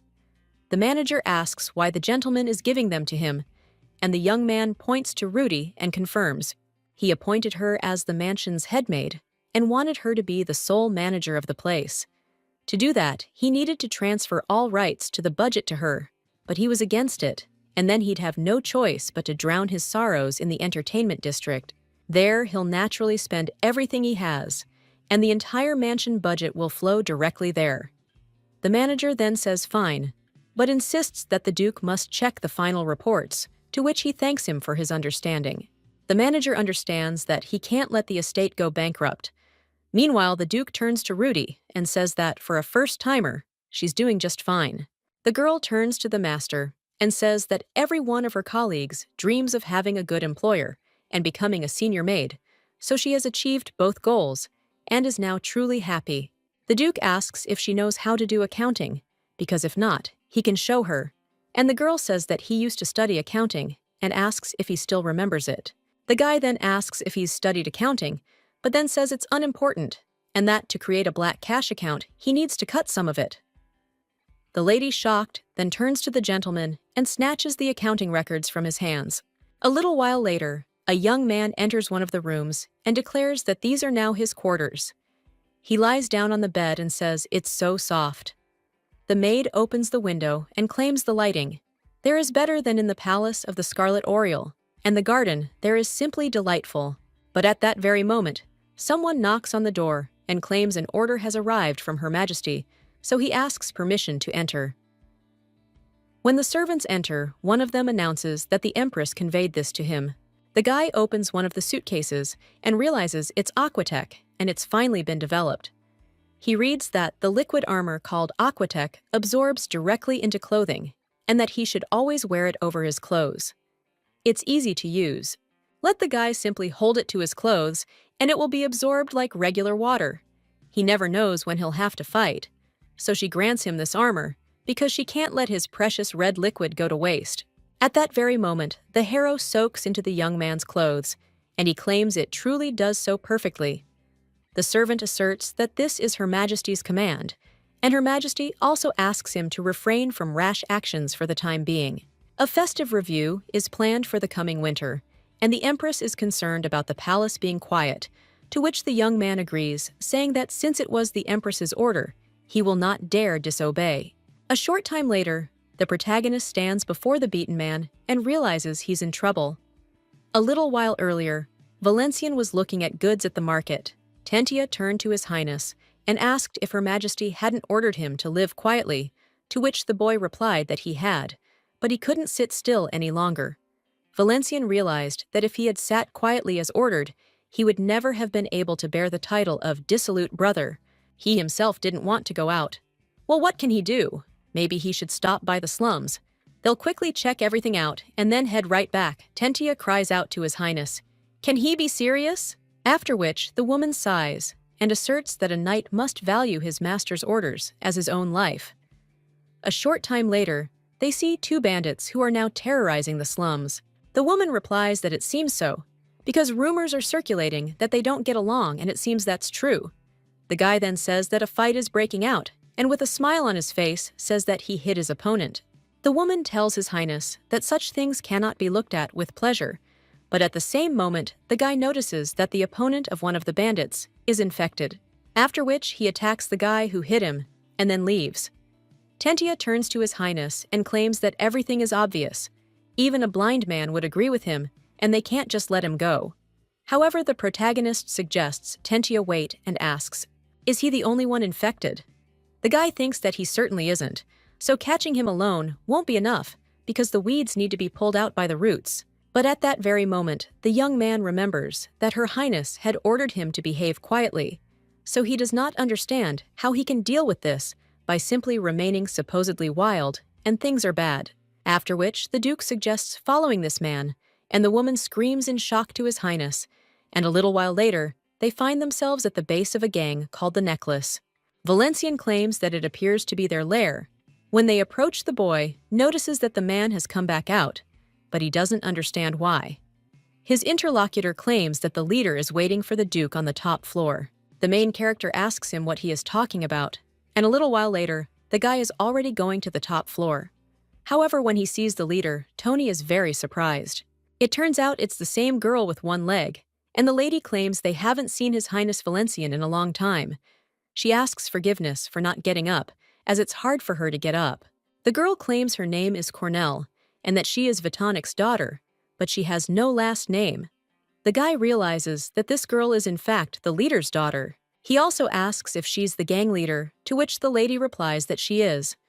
Her interlocutor asks how she knew he was coming, and the girl replies that there's a wonderful view from there, and you can see a lot. Valencian says her minions don't look like ordinary people, and are in fact infected. The girl replies that they are, and that they use the power of the ancients. They recently discovered a certain liquid in the canal, and realized it grants great power. The protagonist realizes that this is the infection inducer that belonged to Ranchea. The man says that if everything Cornell says is true, then she is the heir of the ancients, using the powers of corruption to rule the slums. According to the laws of the empire, all followers of the ancients are sentenced to death by burning. The girl replies that she serves the one who bears the face of the wolf, and whose name is Amun.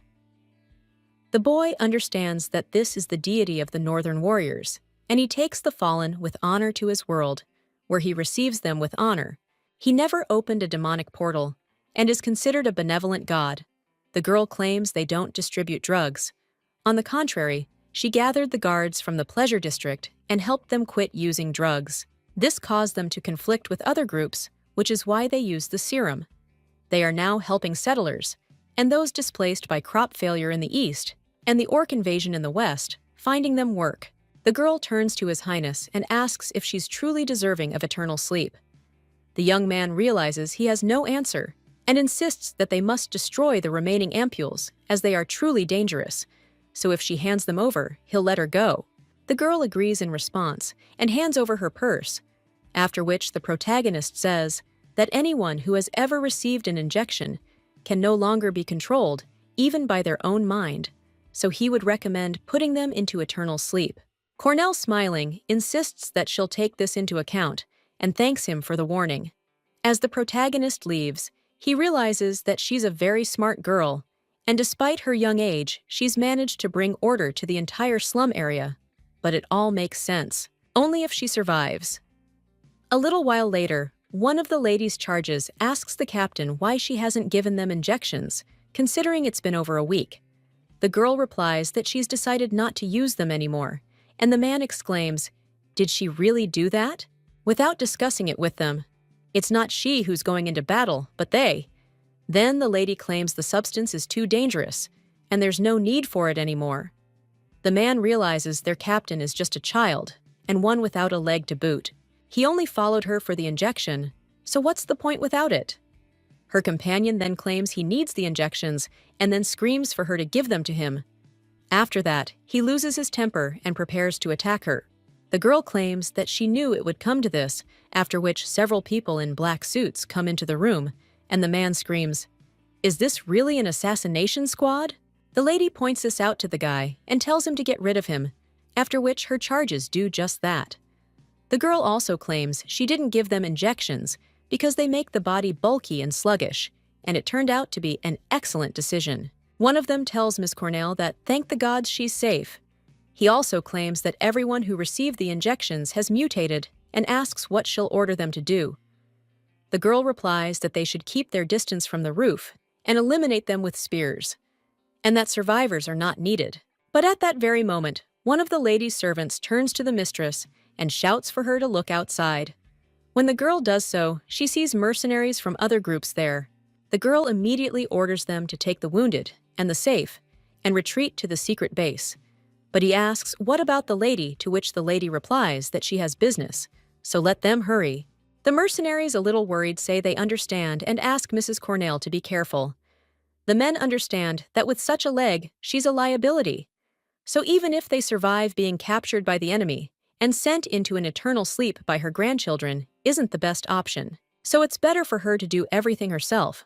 But just as the lady is about to do it, someone asks if she needs help. It turns out it's the main character, and the lady wonders if it's the Grand Duke of Valenciennes. The young man wondered if she really thought he'd just take her word for it and leave. After all, he had to make sure she truly served the good Amun and hadn't succumbed to the infection. The lady cried out to his lordship that it was too dangerous out there. But as soon as the girl looks out the window, the guy tells her not to worry, because lowly parasites and mercenaries are nothing compared to a knight of the Platinum Order.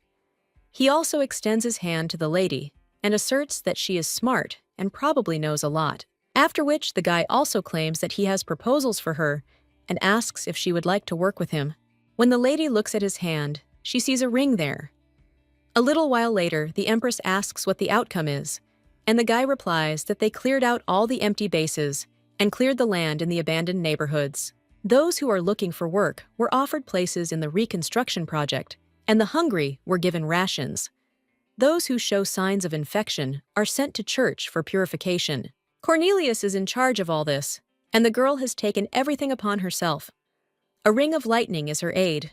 Created by Ceres, the Empress says that thanks to this, the slum's restoration is going well, and asks why he chose this girl as his local assistant. The guy replies that, first of all, it's because abilities, and besides, she serves Amun, which means she won't succumb to infection, and she saw how her father plunged into eternal sleep, so she won't be drawn to substances again.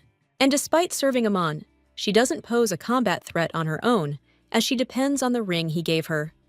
Therefore, this girl will be unable to betray the Empire or cross the line, and the woman wonders if this means he's put a leash on her. The Empress also says she understands, and that it's a smart decision, and the protagonist bows and claims His Highness is flattering her.